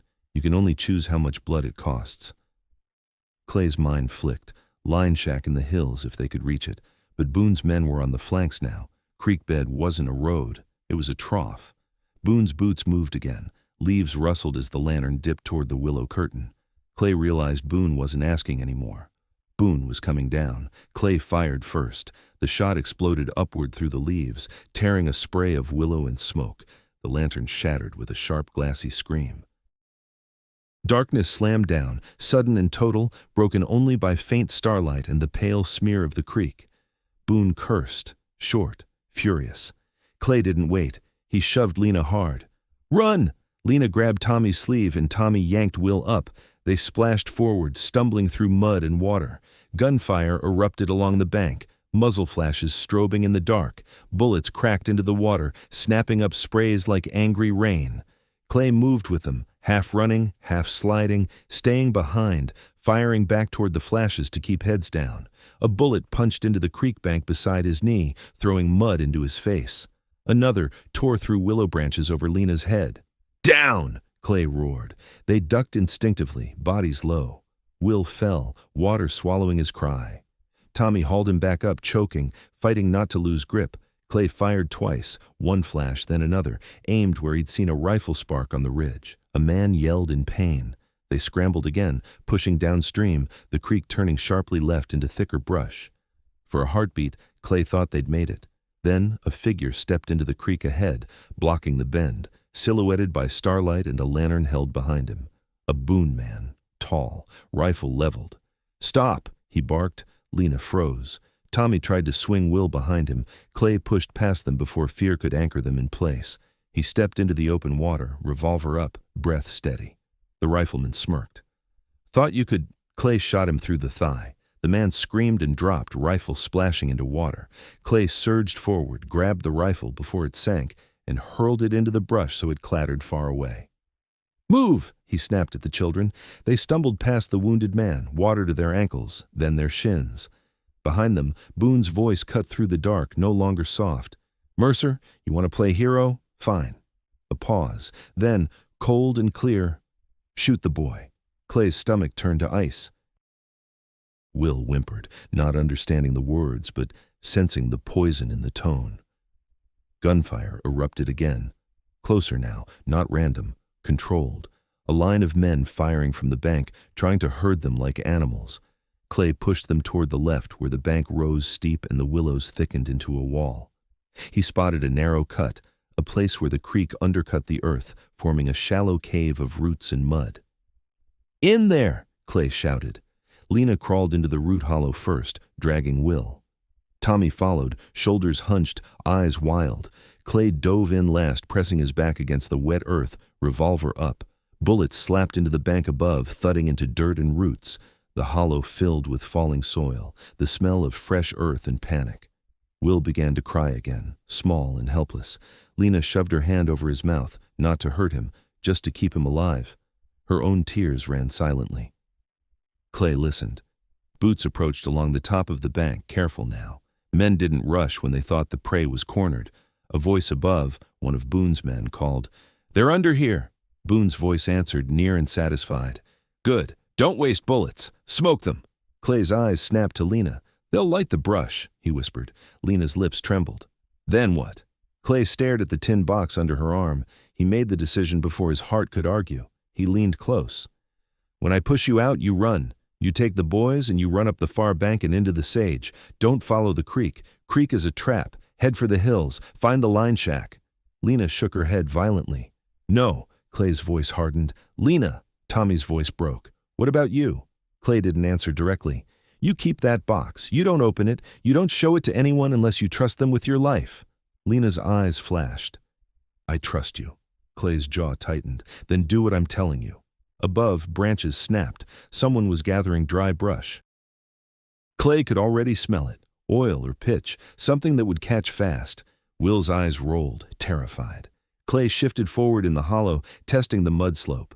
There was one chance, a sudden burst, one direction, no hesitation. If Boone's men fired into the scramble, Clay could take the first volley. If Clay stayed, the children might get out. Clay pulled his coat off and wrapped it around Will's shoulders, covering his head like a hood. "Bite it if you have to," he whispered to the boy. No sound. Will nodded, trembling, teeth already clenched into the fabric. A flicker of orange appeared above the bank lip. Fire. Leaves caught with a soft crackle. Smoke curled down into the hollow, thin at first, then thicker. Clay's eyes watered. The children coughed, fighting it. Lena's grip tightened on the tin box. Clay whispered, "Now." He shoved Lena first, hard, not gentle, up and out of the root hollow. She scrambled, boots slipping on wet dirt, then vanished into brush. He pushed Tommy next. Tommy half-lifted Will, dragging him like dead weight for a second, then both boys scrambled upward. Clay heard a shout above. "There!" Gunfire cracked instantly. Clay surged out after them, rising into the open just as bullets snapped past his head. He fired back fast, forcing heads to duck. Lena stumbled into view, yanking Tommy by the sleeve, hauling Will between them. They ran toward the sage, away from the creek. Clay backed after them, firing, stepping, firing again. A rifle shot slammed into Clay's left shoulder like a sledgehammer. For a moment the world went white. His arm went numb. His revolver nearly fell. He clenched and kept moving on pure spite. Another shot snapped past Lena's ear. Clay roared, not words, just rage, and fired until the cylinder clicked empty. He grabbed a rock the size of his fist and hurled it at the nearest lantern. It shattered, darkness swallowing the bank again. In the confusion, the children gained yards, then more, running uphill into the sage. Clay staggered after them, blood hot under his shirt, shoulder burning, breath sawing. Boone's voice rose behind, furious now. "After them!" hooves thundered as riders mounted, trying to cut around. Clay's legs started to fail, but he shoved forward anyway, stumbling through sage that tore at his boots. Lena glanced back once and screamed something he couldn't hear. The hills loomed ahead, black against the stars. Clay's vision tunneled. He saw a shape on the ridge, a rider cutting across, trying to intercept the children.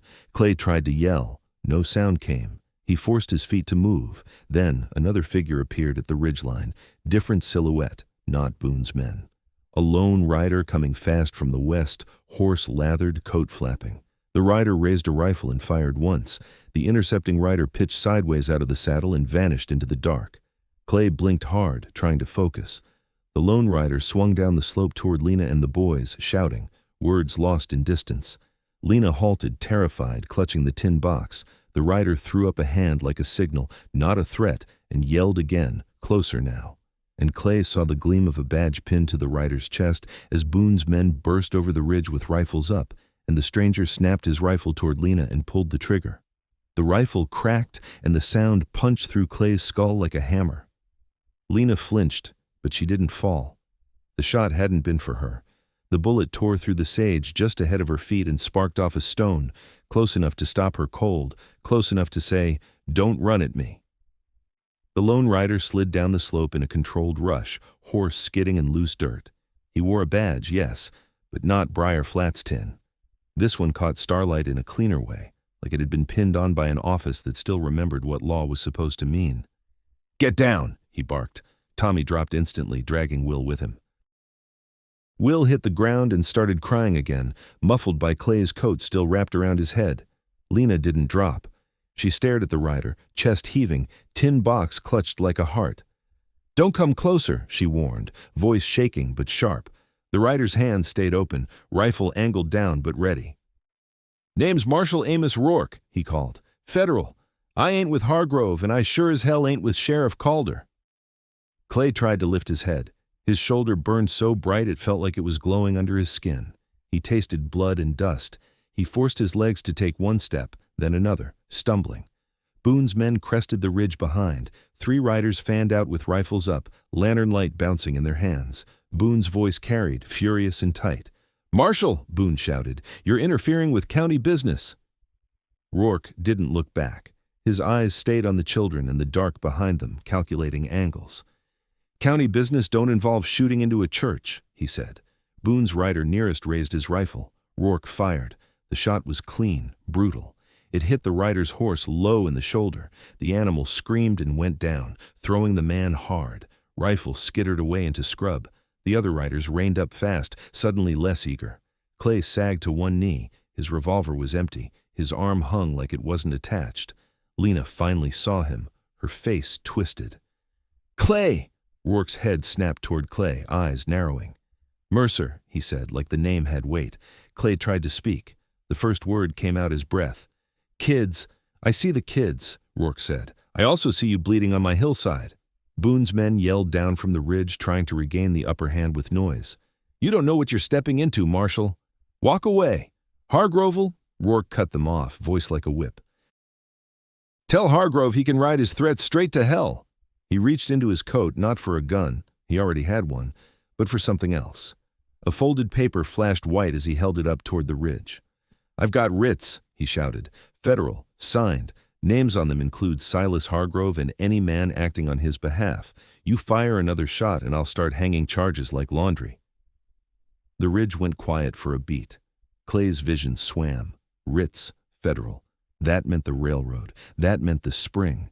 That meant Hargrove's reach had finally stretched far enough to get caught in something bigger than a small-town sheriff. Rourke motioned with his chin. "Lena, bring the boys. Slow. Stay low." Lena hesitated, eyes darting between the badge and the rifles above. Then she swallowed and crouched, hauling Will under one arm, grabbing Tommy's wrist with the other. They moved toward Rourke, half crawling through sage. Clay tried to stand and nearly blacked out. His legs folded again. Rourke saw it and swore under his breath. He stepped to Clay in 2 quick strides, keeping his rifle angled toward the ridge. "You want to die out here, Mercer?" Rourke muttered. Clay's voice came out rough. "Not tonight." "Good," Rourke said, "because I don't feel like carrying a corpse and 3 kids." He grabbed Clay under the good arm, hauling him up with surprising strength. Clay bit down on the pain and forced his feet to move. Lena hovered close, eyes wide. "Who is he?" Clay managed one word. "Marshal." Tommy stared at the badge. "Is he, real law?" Rourke answered without looking at them. "I'm the kind of law that don't take bribes in exchange for children." That made Lena's jaw tighten, made her eyes shine with something dangerous, relief mixed with rage. Rourke shoved Clay toward his horse. "Up?" Clay shook his head, dizzy. "Can't." Rourke leaned in, voice low and hard. "You can, or Boone's men can." Clay didn't argue again. He grabbed the saddle horn with his good hand and dragged himself up. Pain flared white, but he got one leg over and collapsed forward, chest on the horse's neck. Rourke swung up behind him, reins in one hand, rifle in the other. He nodded at Lena. "You ride in front of me," he said. "On foot's too slow." Lena stared. "I don't—" "You do," Rourke snapped. "Now." He leaned down, grabbed Lena by the back of her dress like she weighed nothing, and hauled her up onto the horse's neck in front of Clay. She gasped but didn't fight. She just clutched the mane with one hand and the tin box with the other. "Tommy," Rourke barked, "you get on behind me. Hold tight." Tommy hesitated only long enough to scoop Will. He shoved Will up first, scrambling to lift him with arms shaking. Rourke reached down, grabbed Will by the coat, and yanked him up behind the saddle. Tommy climbed after, arms locking around his brother and around Rourke's waist. "Don't let go," Rourke said. Tommy didn't answer. He already wasn't letting go. Rourke kicked the horse forward, and they moved, fast but controlled, down the far side of the hill where the terrain broke into rock and scrub and narrow cuts. Behind them, Boone's men started riding again, trying to angle around, but they were cautious now. No lanterns raised high, no loud threats. Federal writs changed the shape of courage. They rode hard for minutes that felt like hours. Clay's vision kept narrowing, black at the edges. He forced himself to stay awake by focusing on one thing, Lena's hand on the tin box. If that box fell, everything fell. Rourke guided them into a shallow ravine where a line shack squatted against the hillside like an old wound. A lean, weathered structure, roof half-caved on one side, but walls still standing. He pulled up behind it, out of sight of the ridgeline. "Down!" Rourke ordered. He slid off first, then lifted Tommy and Will down. Will collapsed into the dirt, coughing, sobbing, exhausted. Tommy dropped beside him, still clinging as if letting go meant losing him. Rourke reached for Lena. She slid down awkwardly, almost tripping, then turned instantly to Clay. Clay tried to dismount and nearly fell. His shoulder screamed. His arm was slick with blood. Rourke caught him and lowered him to the ground with a grunt. "Sit," he ordered. Clay sat against the shack wall, breathing like it hurt to breathe. Lena crouched close, hands hovering, not sure where to touch. "Clay!" Clay forced his eyes open. "Box!" he rasped. Lena swallowed and held it up. "I got it." Clay nodded once. That was the only relief he allowed himself. Rourke knelt, tearing open Clay's shirt at the shoulder seam with a knife. Clay hissed, teeth clenching. Blood had soaked the cloth, sticky and dark. Rourke whistled low. "Lucky," he muttered. "Went through meat, missed bone." Clay's voice was faint. "You riding for the railroad?" Rourke's eyes flicked up, sharp. "I'm riding for the law. Railroad's the reason the law showed up late." He tore a strip from his own undershirt and pressed it hard into the wound. Clay sucked air through his teeth. Lena's voice trembled. "Are they coming?" Rourke didn't soften. "Yes." Tommy looked up, face smeared with mud and blood. "Then we'll die." Rourke stared at him a beat, then shook his head once. "No," he said, "not if you do what you're told." He leaned out just enough to look up the ravine. Lantern light bobbed faint in the distance, searching, widening. Rourke pulled his rifle closer and spoke low to Clay, like he didn't want the kids to hear but didn't care if they did. "Hargrove's been paying Calder to keep things quiet," Rourke said. "County Guardian Pritchard's been moving children like cargo for years. I've been chasing paperwork, not bullets." Clay's eyes narrowed. "Why, now?" Rourke's mouth tightened. "Because the railroad sent a telegram that used Hargrove's name in the clear. That's sloppy. That's federal." Clay swallowed, grim. "They'll bury it." "They tried," Rourke said. "That's why I'm here. And that's why you're bleeding." Lena's hands clenched. "They killed my parents." Rourke looked at her, and for the first time his voice softened a fraction. Not kindness, just honesty. "Maybe," he said. "Or maybe they meant to scare them and it went wrong. Either way, it ends the same when I get proof." Clay's eyelids felt like stone. "Box has proof." Rourke's gaze snapped to the tin. "Open it." Lena flinched. "Pa said—" Clay forced himself upright, pain making his face tighten. "Open it," he said. Lena's fingers trembled as she pried the tin lid loose.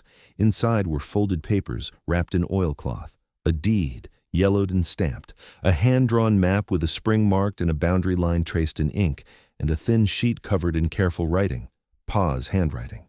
Lena's breath hitched when she saw it. "That's his," she whispered. Clay swallowed hard. "Read it." Lena unfolded the letter with shaking hands. Her lips moved silently for a second, then words came out, ragged. "To my Lena, if you're reading this, I couldn't keep you safe. I'm sorry. The spring is why Hargrove won't stop. He already promised it to the railroad men. I refused. I told him he'd have to kill me. I didn't think he'd do it." Her voice broke. She swallowed and kept going, tears dripping onto the paper. "I hid copies.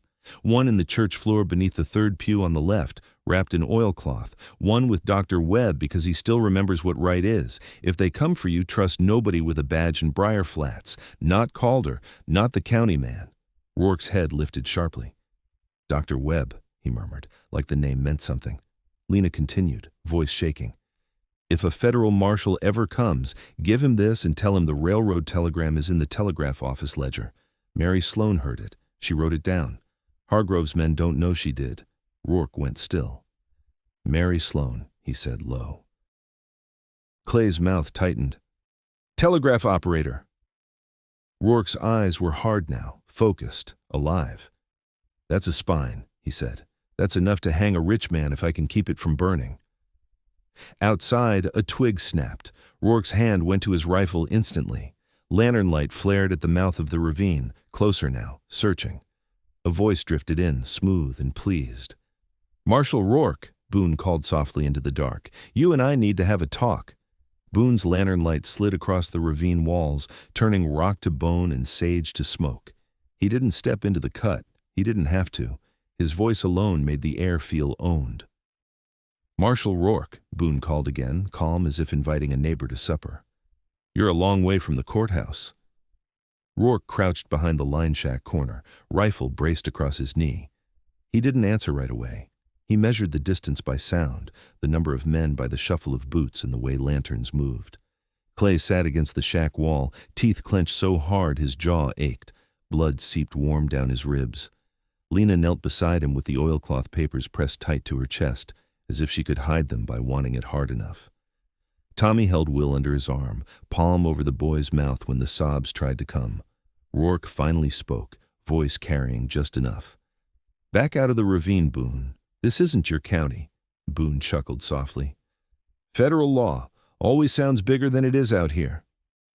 Rourke's rifle didn't waver. "It sounds plenty big when it comes with irons and wagons." Boone's tone stayed pleasant.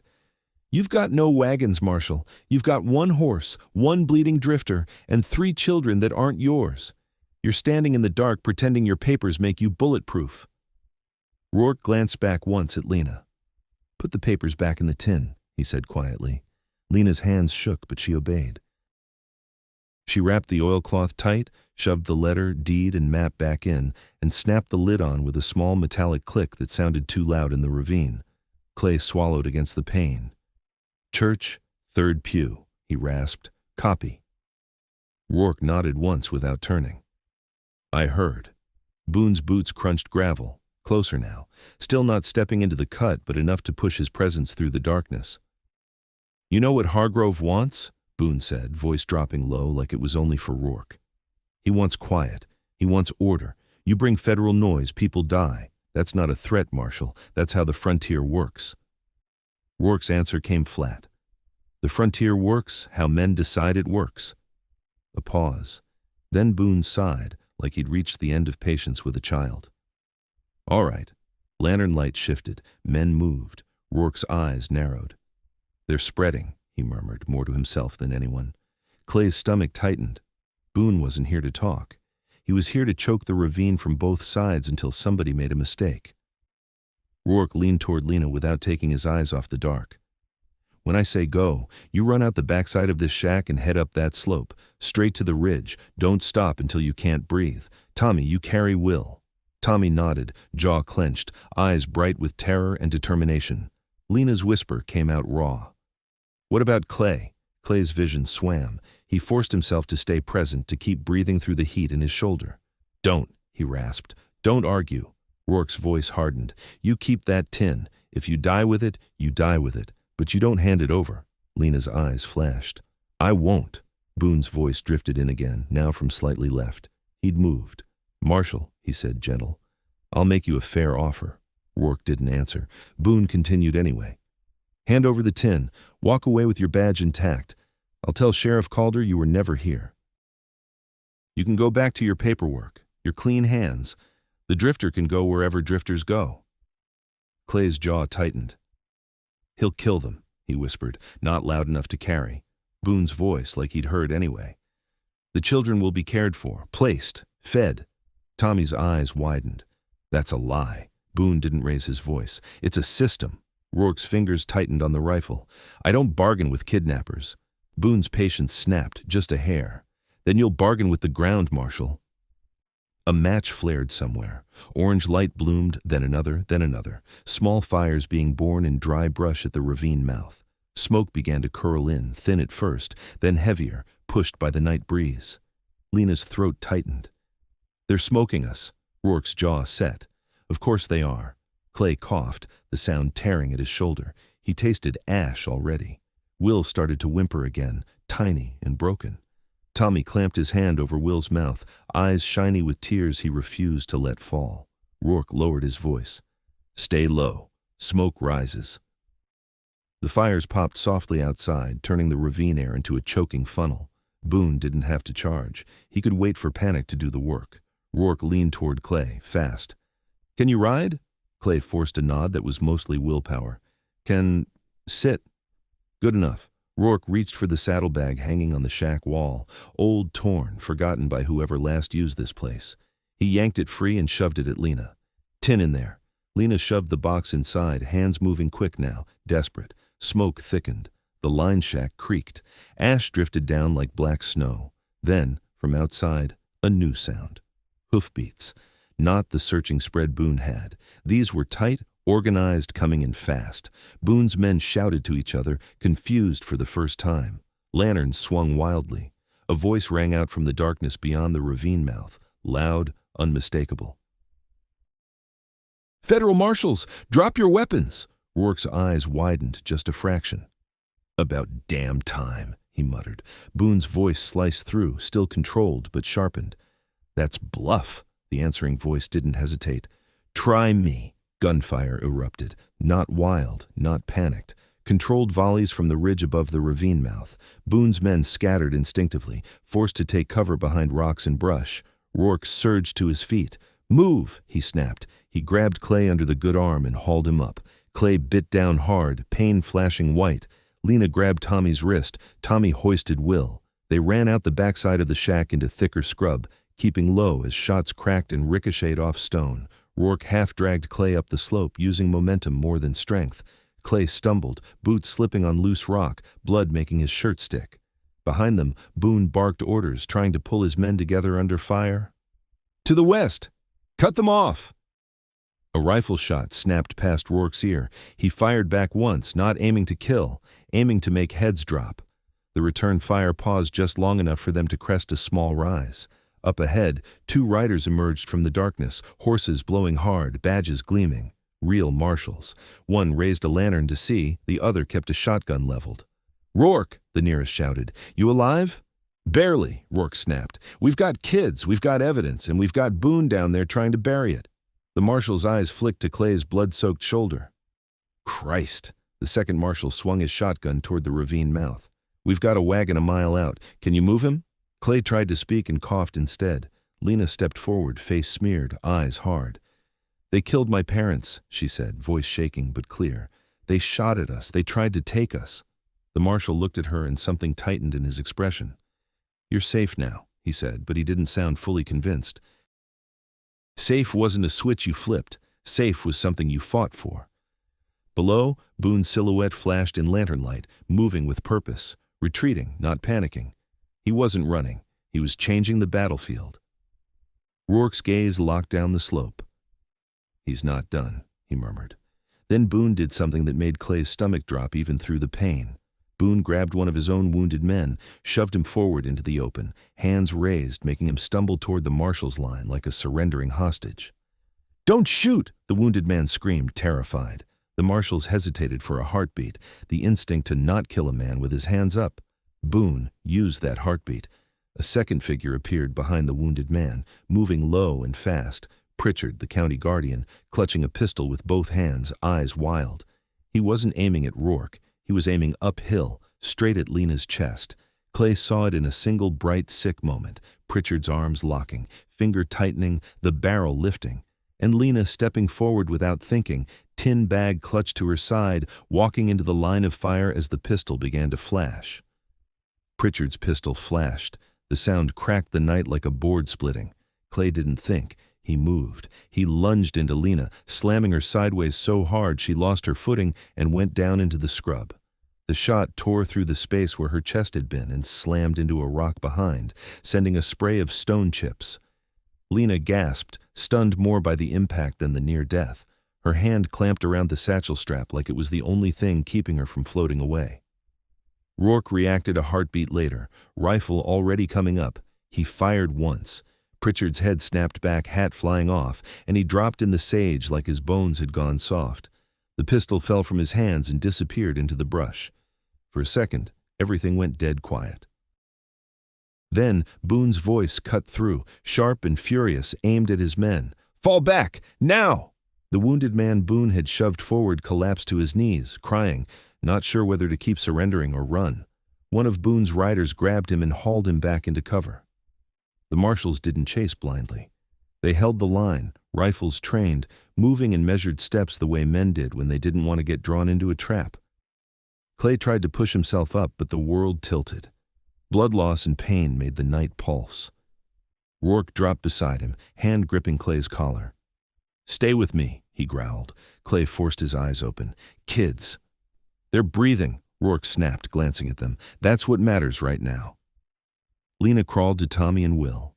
Tommy had thrown himself over Will, shielding him without being told. Will was sobbing into the dirt, small hands clutching at his brother's shirt. Lena's voice shook as she tried to sound steady. "We're okay. We're okay." Tommy looked up at Clay, eyes blazing. "They tried to shoot her." Clay managed to nod. "I saw." One of the other marshals, broad-shouldered with a shotgun, moved down toward Pritchard's body, careful, gun still up. He nudged the county man's shoulder with the toe of his boot. Pritchard didn't move. The marshal spat once, disgusted. "County guardian," he muttered, and the words came out like a curse. Rourke's jaw tightened.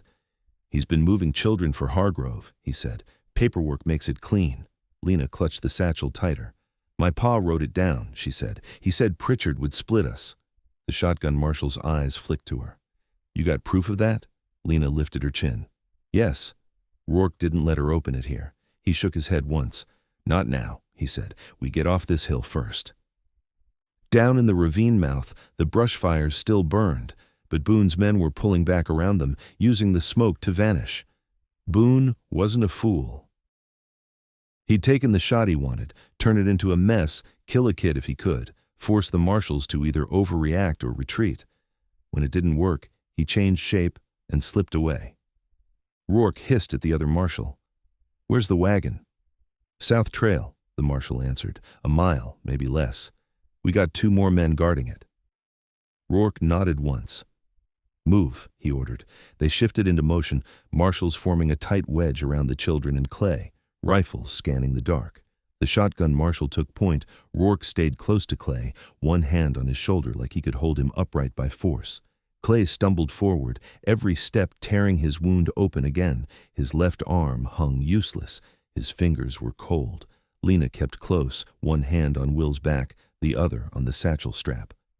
Tommy walked like a little man, jaw locked, eyes scanning every bush like he expected it to spit out a gun. They made it to the wagon, a low, sturdy thing hidden in a cluster of rocks. 2 marshals waited there with lanterns shielded. "Get him in," Rourke ordered. Clay tried to protest. He didn't have the breath. They lifted him into the wagon bed and laid him on blankets that smelled like horse and dust. It felt like sinking into ground. The sky above spun. Lena climbed up too, not waiting for permission. Tommy hoisted Will up beside her. Will curled instantly against Lena's side like a pup seeking warmth. Rourke swung onto the driver's seat and snapped the reins. "We ride to the edge of the territory," he said. "Somewhere Calder's Reach doesn't matter." Clay forced his eyes toward Rourke. "Briar Flats," he rasped. "Church, 3rd pew, copy." Rourke nodded sharply. "At first light." The wagon rolled. For a time, only the creak of wheels and the soft sniffling of Will filled the dark. Clay's mind drifted in and out, catching fragments, the smell of smoke, Lena's hand squeezing the satchel, Rourke swearing under his breath when the road went rough. Then, in the distance behind them, a faint sound. Hooves, not many. 1 rider, maybe 2, keeping pace, far enough not to be seen, close enough not to lose them. Rourke felt it too. His back stiffened. The shotgun marshal riding alongside turned his head, listening. Hooves again. A rhythm that matched the wagon, steady as a heartbeat. Lena whispered, "Are they still coming?" Rourke didn't answer immediately. He reached under the seat, pulled out a revolver, and checked the cylinder by feel. Clay pushed himself up a fraction, pain blinding, but he needed to see. He looked past the wagon's rear boards into the dark road. Nothing. Just night. Then a lantern flared briefly on a distant rise, covered quickly again, but enough to prove someone was there. Rourke muttered, "Boone." The wagon creaked over a small bridge, 2 logs thrown across a narrow wash. Rourke slowed, cautious. As the wheels crossed, the night ahead suddenly shifted, shadows moving where shadows shouldn't. A second lantern winked to life on the road in front of them, close. A voice called out, calm and familiar, as if this was a planned meeting. "Marshal," Boone said from the darkness ahead, "you're taking something that doesn't belong to you." Rourke hauled the reins hard. The wagon stopped with a jolt. The horses snorted, spooked. The marshals flanked the wagon instantly, rifles up, lanterns shielded. Boone stepped into the edge of the light, hands visible, smiling like a man who knew exactly where every gun was pointed and didn't care. He wasn't alone. Behind him, half hidden in scrub, stood men with rifles, not many, but enough, and off to the side, sitting tall in a saddle, was Sheriff Calder. Calder's badge caught the lantern light. His gun was drawn. Boone's voice stayed smooth. "Hand over the tin," he said, "and I'll let you all pass without more blood." Rourke's jaw tightened. "You just put a county man in the ground." Boone shrugged. He got excited. Lena's hand went to the satchel instinctively. Boone's eyes flicked to it and warmed with satisfaction. "There it is," he murmured. Clay tried to sit up higher, chest burning. He looked at Lena, at Tommy, at Will. He looked at Rourke's tense shoulders and the marshal's steady aim. Boone took one more step forward, smile widening. "Make the smart choice," he said, "because the next shot won't miss." Calder lifted his pistol a fraction higher, aligning it toward the wagon bed, toward the children, and Clay realized Boone had finally found his cleanest leverage yet. Boone kept smiling, like the light from the lantern belonged to him. Sheriff Calder's pistol was steady now, pointed not at Rourke, not at Clay, at the wagon bed where 3 children huddled close. Lena saw the barrel swing and made a small sound that wasn't a scream, just a breath leaving her body. Tommy's arms tightened around Will until Will squeaked. Clay tried to push himself up. Pain knifed through his shoulder and down his ribs, turning his vision to sparks. He forced himself upright anyway, teeth clenched, because if he stayed flat, Boone would decide Clay was already dead. Rourke's voice came out low and dangerous. "Calder," he said, "you point that at a child again and I'll put you in the ground." Calder didn't blink. His eyes were glassy, fixed, the eyes of a man who had picked the wrong side too many times to pretend he could switch now. Boone's tone stayed polite. "Marshal, don't make this a tragedy. It doesn't have to be." "It already is," Lena whispered. Boone heard her and his smile widened. "Grief makes people dramatic." Clay tasted blood and swallowed it down. He looked at Boone, then at Calder, then at the rifles half hidden in the scrub. Boone hadn't brought a posse. He'd brought enough to make sure no one could take a shot without consequences. A standoff, tight, ugly, built on one truth: Boone was willing to kill a child to protect a spring.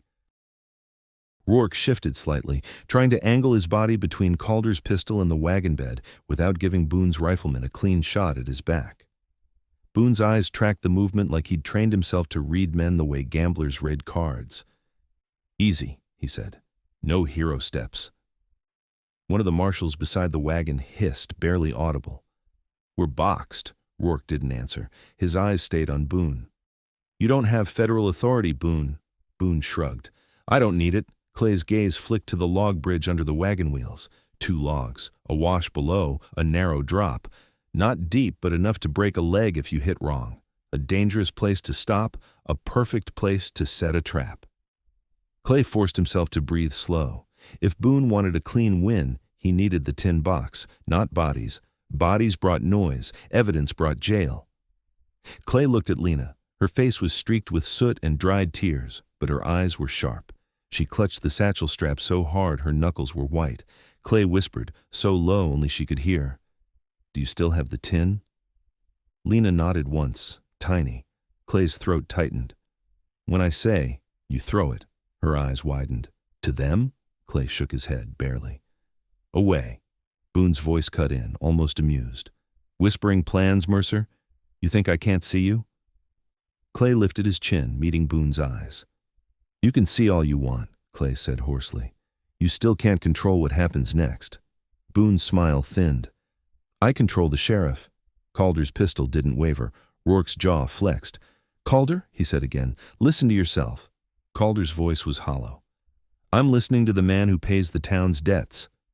"That's what you call it?" Rourke snapped. "Debt?" Boone's tone softened.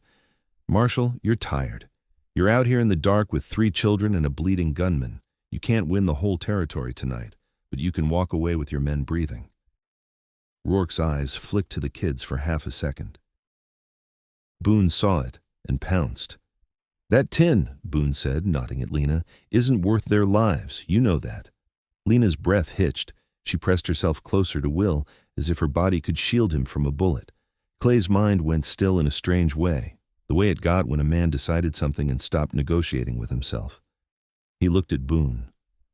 "You want the tin?" Clay said. Boone's eyes gleamed. "I want what's inside it." Clay nodded slowly. "Then you'll have to choose." Boone's smile returned. "Choose what?" Clay's voice dropped lower, rough with blood and pain. "Whether you want it clean or you want it loud." Boone's eyes narrowed. He didn't like riddles when guns were out. Clay shifted in the wagon bed, just enough to look like he was reaching for balance. His good hand slid beneath the blanket, where Rourke had tossed Clay's empty revolver earlier after checking him, not thinking Clay would use it.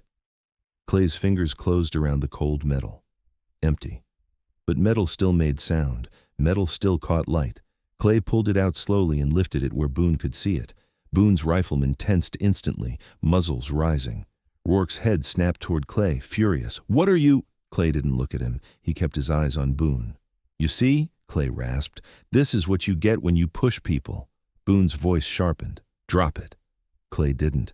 He angled the empty revolver toward his own head, pressing the barrel against his temple hard enough to leave a mark.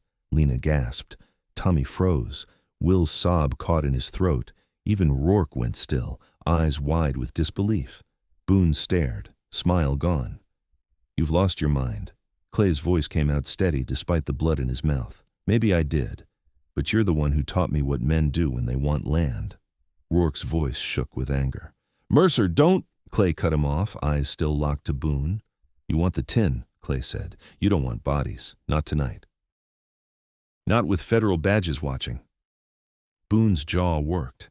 He couldn't call Clay's bluff, because if Clay put his own brains on the wagon boards, the whole standoff turned into a different kind of fire, one Boone couldn't stamp out with money. Clay's barrel stayed pressed to his temple. "You let the children and the marshals pass," he said. "You let them leave this bridge, or I make it loud enough that every paper east of here prints your name next to mine." Boone's eyes flicked to Rourke's badge, to the marshal's guns, to Calder's stiff posture. Boone wasn't afraid of bullets. He was afraid of consequences he couldn't buy off quick. Clay watched Boone's face carefully. Boone's breathing changed. A tiny thing. He was calculating. Clay held steady, knowing his own life didn't matter as much as the children's, knowing Boone believed that too. Boone finally spoke, voice tight. "You think you're noble." Clay's answer was a whisper. "I'm desperate." Boone's gaze shifted to Calder, a silent command. Calder swallowed hard, his pistol lowered a fraction, not by choice but by obedience. Boone looked back at Clay. "Fine," he said softly. "Pass." Rourke didn't move yet. He didn't trust it. Boone lifted his hand slightly, signaling his riflemen to step back into the scrub. They did, reluctant, eyes hard. Boone kept his gaze on Lena. "But that tin stays," he said. "Hand it over and you leave without a chase." Lena's hand clenched around the satchel strap like it was part of her. Clay's eyes flicked to her. Now. Lena's face tightened. She understood in a flash, too smart, too quick, forced into it. She yanked the tin box out of the satchel and threw it, not to Boone, not to Rourke. She flung it off the side of the bridge into the wash below. The tin hit a rock with a hard metallic crack and vanished into shadow. For half a heartbeat, nobody moved. Boone's face went blank with pure hatred. Then he screamed, the sound tearing out of him uncontrolled. "Ye get it!" His men surged forward. And in the same instant, Rourke snapped the reins and the wagon lunged, horses jumping, wheels jolting off the logs with a violent bounce as Boone's riflemen raised their guns and the first volley began to fire. The first volley cracked behind them, bullets slapping into the log bridge and snapping splinters off the wagon's rear board. Rourke snapped the reins again, and the horses surged, hooves scrambling for purchase on the dirt road. The wagon lurched so hard Clay nearly rolled out of the bed. He caught the side rail with his good hand, shoulder screaming, and forced his head up. Lena lay pressed against the boards, arms wrapped around Will. Will was wailing now, no hiding it. Tommy had his body over them both, jaw locked, eyes wild, taking every jolt like it was personal. Behind, Boone's men shouted into the dark, "Down the wash! Find the box! Ride, ride!" Clay twisted just enough to see the bridge falling away behind them. Lantern light bobbing, men spilling off the road, horses sliding down toward the wash. Boone stayed on the road a moment longer, silhouette rigid, barking orders like a man trying to stop blood from spilling out of a cut he hadn't expected. Calder rode with him. Clay saw the sheriff's shape at Boone's shoulder and felt something colder than rage settle in his chest. Calder would never testify. Calder would never confess. Calder would die before he admitted he'd aimed at children for money. Rourke drove the wagon into a narrow stretch where the road pinched between low rock and scrub. The marshals ran alongside, boots pounding, rifles angled back. One fired a controlled shot, and a rider behind pitched forward, tumbling off into the dark with a short scream. The wagon didn't slow. Then the wash opened on their right, a black trench running parallel to the road. Clay heard it before he saw it, hoofbeats dropping off the road and into the wash, fast, committed. Boone's men weren't just chasing. They were trying to flank and come up ahead. Rourke spat a curse. "They're cutting us off!" One of the marshals running on the left, shotgun still in hand, looked up ahead and shouted, "Riders, 2, maybe 3, coming across!" Rourke yanked the reins and swung the wagon off the main track into rough ground, aiming for a stand of cottonwoods and a low ridge beyond. The horses fought the turn, harness creaking, wagon wheels bouncing over rock. Clay grabbed the side rail harder, jaw clenched. A bullet snapped past, close enough Clay felt the heat of it. "Get down!" Rourke barked toward the wagon bed. Lena pressed Will's head into her shoulder. Tommy flattened himself across both of them, teeth bared like he'd bite the next man who reached in. They barreled into the cottonwoods. Branches whipped the wagon. Leaves slapped Clay's face. The terrain broke and dipped, and the wagon tipped hard to one side. Rourke hauled the reins, trying to keep it upright. Too late. The left wheel hit a hidden rock. The wagon jolted, leaned, then went over in a violent grinding crash. Everything became sound and impact, wood splitting, metal shrieking, a horse screaming as the harness snapped. Clay hit the ground shoulder first, and white pain detonated behind his eyes. For a moment, he couldn't breathe. He clawed at dirt like a drowning man, forcing air back into his lungs. Shouts broke through the ringing in his ears. "Lena! Will! Tommy!" Clay rolled, vision swimming, and saw Rourke on his feet already, revolver out, hauling Lena up by the arm. Lena's face was streaked with dirt and shock, but she was moving. Tommy crawled out from under a broken board, coughing, dragging Will, who was crying so hard his whole body convulsed. One of the horses had gotten free and bolted. The other lay on its side, legs kicking weakly, foam at its mouth, eyes rolling. The marshals formed up fast, backs to the cottonwoods, rifles scanning. "Up the ridge!" Rourke shouted. "Move!" Clay tried to push himself up and nearly blacked out again. His left shoulder was a furnace. His mouth tasted like pennies. Rourke grabbed him, hauled him upright. "On your feet, Mercer!" Clay stumbled. "Kids, they're moving!" Rourke snapped. "So you move!" They started toward the ridge, half running, half staggering through scrub that tore at boots. Behind them, Boone's men crashed through the trees, lantern light flashing. "Marshal!" Boone called, voice carrying. "You're making this worse!" Rourke didn't answer. He shoved Lena ahead, kept Tommy and Will tight between marshals, and dragged Clay with him like a burden he refused to drop. They crested the low ridge and found open ground on the other side, sage and rock, moonlight thin as bone. And there, cutting across the slope from the wash, were riders, 3 of them, Boone's men. One carried a lantern low. The lead rider had a rifle braced across his saddle. They were exactly where Rourke had feared. Ahead. Rourke stopped short and raised his revolver. The marshals lifted rifles. The children froze. The lead rider called out, "Don't!" His voice was calm, flat, sure. Boone's men behind were still coming, lanterns bobbing in the cottonwoods. The trap was closing from both sides. Rourke's shoulders tightened. "We're boxed." Clay's vision narrowed. He saw one clean line of reality. If Boone's riders held this ridge, the children would be taken. The tin box was gone into the wash, but Boone didn't need it anymore if he could erase witnesses. He'd find another way to bury the proof. Burn the church copy, kill Dr. Webb, silence Mary Sloan. Paper was fragile. People were fragile. Clay forced himself forward one step. The lead rider's rifle tracked him. Clay lifted his empty revolver, still empty, still useless, and tossed it into the sage as if discarding an argument. "Don't shoot," he rasped. "There are children." The rider didn't lower his rifle. "Step back." Rourke muttered, Mercer. Clay didn't. He kept walking. Behind him, Lena's voice cracked. Clay, stop! Clay kept walking anyway, toward the rider who thought distance made him safe. The rider's finger tightened. Last warning. Clay raised both hands, palms out. You're not the one I want, he said. I want Boone. The rider's mouth twitched. Boone doesn't need to come closer. He's got you. Clay's eyes lifted past the rider to the cottonwoods behind, where lanterns were now gathering like fireflies. Boone's men were almost through the trees. Boone would be just behind them, watching, calculating, already thinking how to explain this as lawful. Calder would testify. Pritchard was dead. Boone would blame the marshal. Everyone would blame the drifter. And 3 children would become a story people told quietly, then stopped telling. Clay turned his head slightly, looking back at Lena, Tommy, Will. Lena's face was rigid, eyes burning. Tommy stood over Will like a small guard dog, fists clenched, ready to swing at men with guns if it came to that. Will stared at Clay through tears, too young to understand why adults kept trying to take him. Clay swallowed hard. Rourke, Clay said, voice rough. Get them through. Rourke's eyes snapped to him. How? Clay looked back at the Ridge Rider.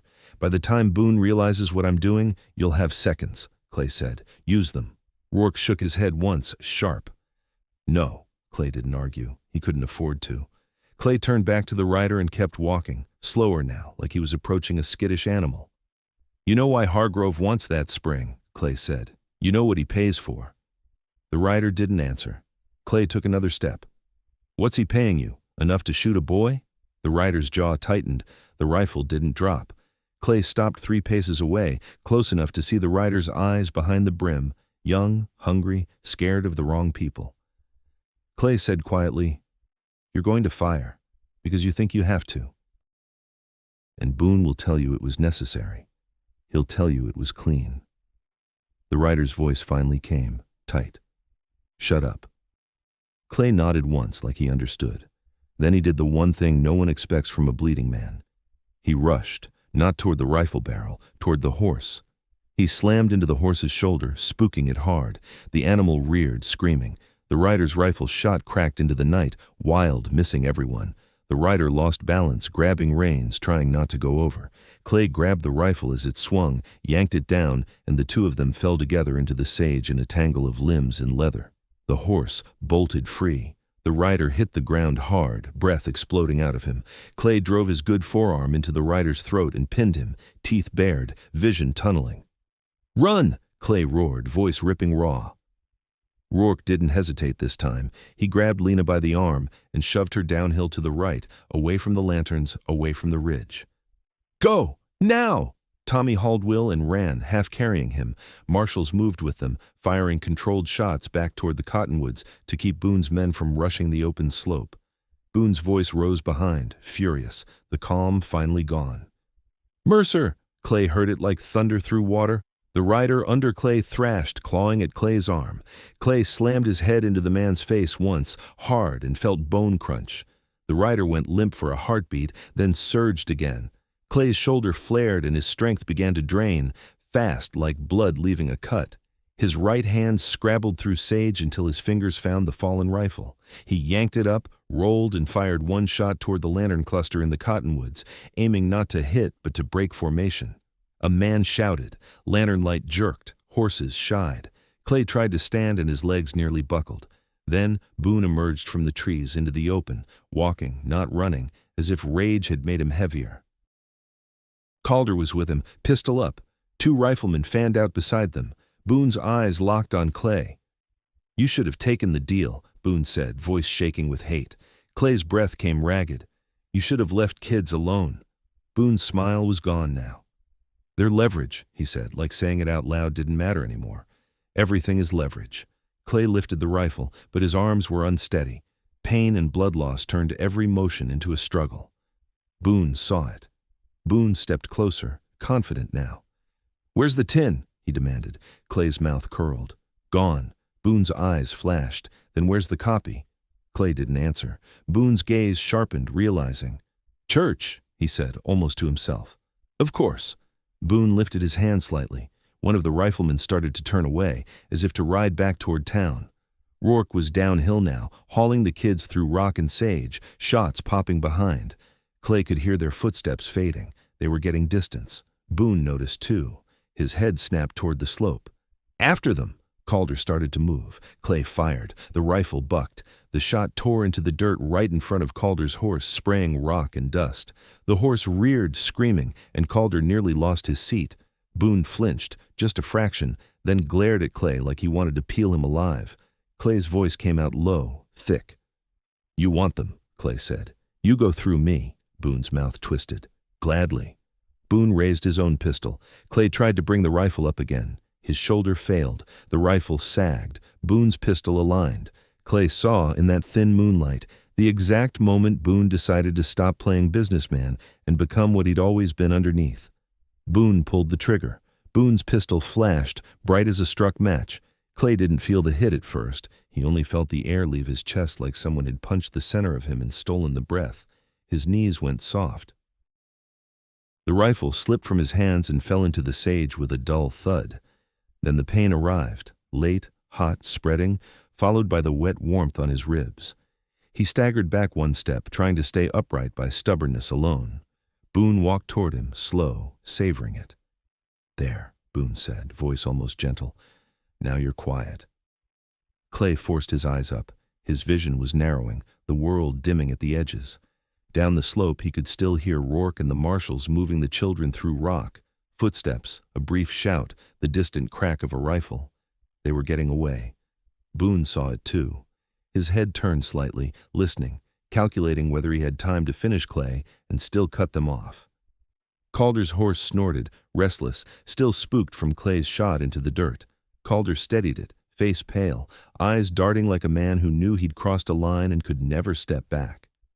Boone lifted his hand toward his rifleman. "Ride," he ordered, "to town. Burn the church copy. Bring me Mary Sloan. Bring me Dr. Webb." Clay's stomach twisted. He tried to speak. Only blood came. Boone looked back at him and smiled without warmth. "You hear that?" he said. "Even if they escape tonight, the proof won't survive morning."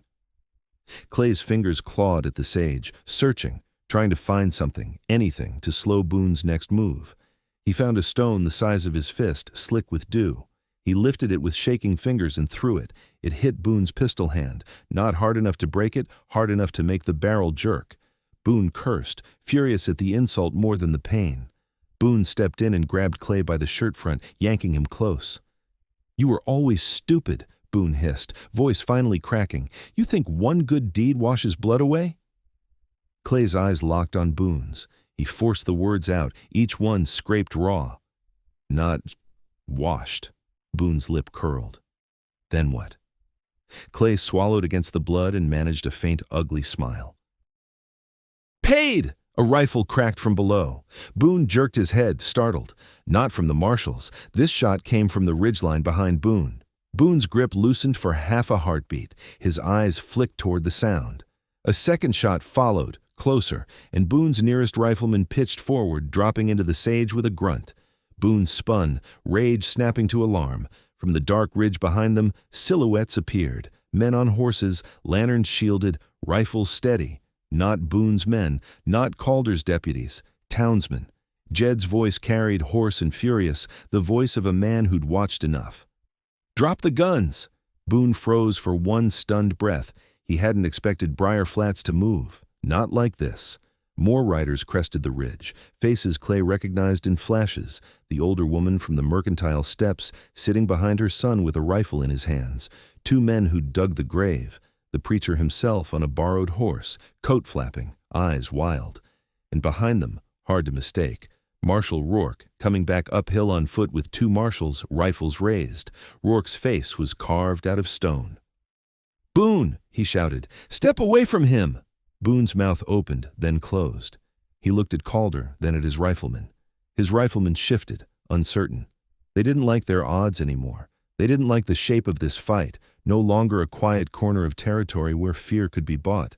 Calder's pistol lifted again, trembling now, aimed somewhere between Rourke and the townsman like he couldn't decide who would kill him first. Rourke advanced a step. "Calder!" he called, voice hard. "You pull that trigger and you die right here." Calder's eyes flicked to the townsman on the ridge. People he'd eaten beside, people he'd smiled at, people who were now aiming back. His throat worked, his pistol lowered an inch. Boone saw the crack and tried to seal it with force. "Calder," he snapped, "do your job." Calder hesitated. That hesitation was the first honest thing he'd done in years. Boone's face went tight with contempt. He released Clay and turned fully toward the ridge, lifting his pistol toward Jed. "Fine," Boone said. "I'll do it myself." Rourke fired. The shot hit Boone's pistol hand clean. Boone screamed, the sound sharp and animal, and the pistol flew into the sage. Boone staggered back, clutching his shattered hand, eyes wide with disbelief. Not because he'd been shot, because someone had dared. For a heartbeat, the world held still. Then Boone's riflemen bolted. One tried to mount, another fired wildly and missed. Townsmen answered with controlled shots, forcing them down and out of position. Calder's deputy, young, nervous, the same one Clay had seen shaking earlier, stepped out from behind a rock with his hands up. "Don't shoot," he shouted. Sheriff made us." Calder's face crumpled. He looked like a man watching his own life collapse in real time. Rourke didn't take his eyes off Boone. "Get him," he barked to one marshal. The marshal moved in, rifle butt raised. Boone backed up, panting, one good hand out as if pushing the air away. "You can't," he spat at Rourke. "Hargrove will—" A voice from the ridge answered, trembling but loud. "Hargrove already did." It was the older woman, Mrs. Haskins, standing tall in the saddle, eyes wet and furious. "He did it to Martha Carver. He did it to our town, and we let him." More voices joined, not shouting, just solid. "Enough. No more. Take him." Rourke stepped closer and spoke low, like he was speaking to the land itself. "Boone Gideon, you're under federal arrest for interference, assault, attempted murder, and for acting on behalf of Silas Hargrove in a conspiracy tied to the railroad's water rights." Boone laughed once, broken. "You got no proof." Lena's voice rang out from below the ridge, clear and shaking with rage. "We do." She stepped into view between two marshals, dirt on her face, the satchel strap across her chest. Tommy stood with Will tucked under his arm, both boys staring like they couldn't believe the night had changed shape. Lena lifted the tin box. Boone's eyes went wide. "No." Clay blinked, slow. He couldn't understand at first. He'd seen it thrown into the wash. He'd heard it crack. Rourke's gaze flicked to Lena. "How?" Lena's hands trembled, but she held the tin steady. "When I threw it, it hit a rock and popped open," she said, breathless. "The papers spilled. Tommy saw them. He grabbed them. He grabbed the box, too. We put it back together while we ran." Tommy's chin lifted, fierce. "I didn't drop it." Boone stared at them like they were ghosts.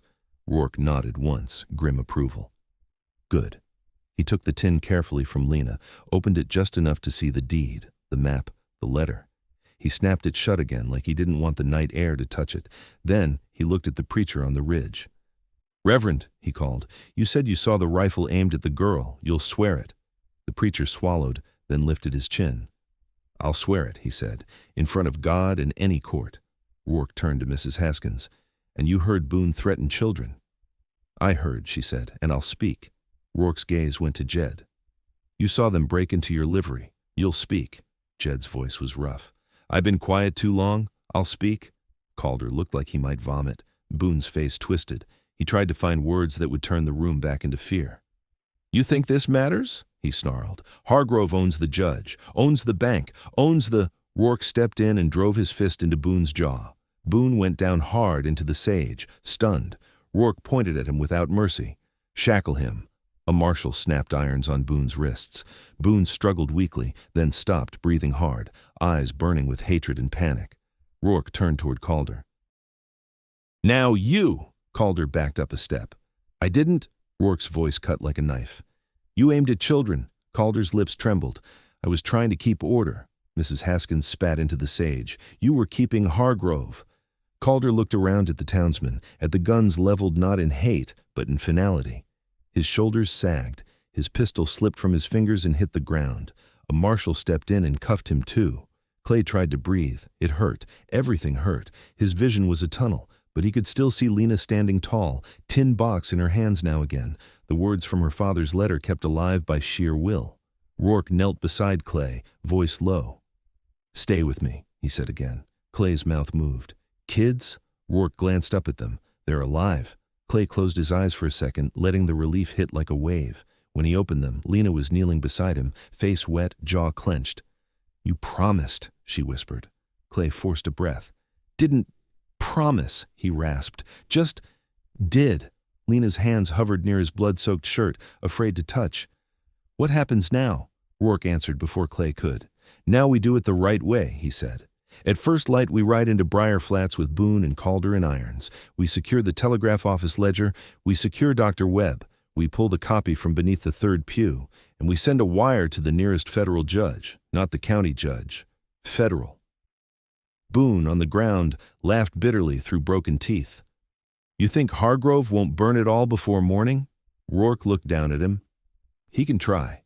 He nodded to one marshal. "Right ahead, hard.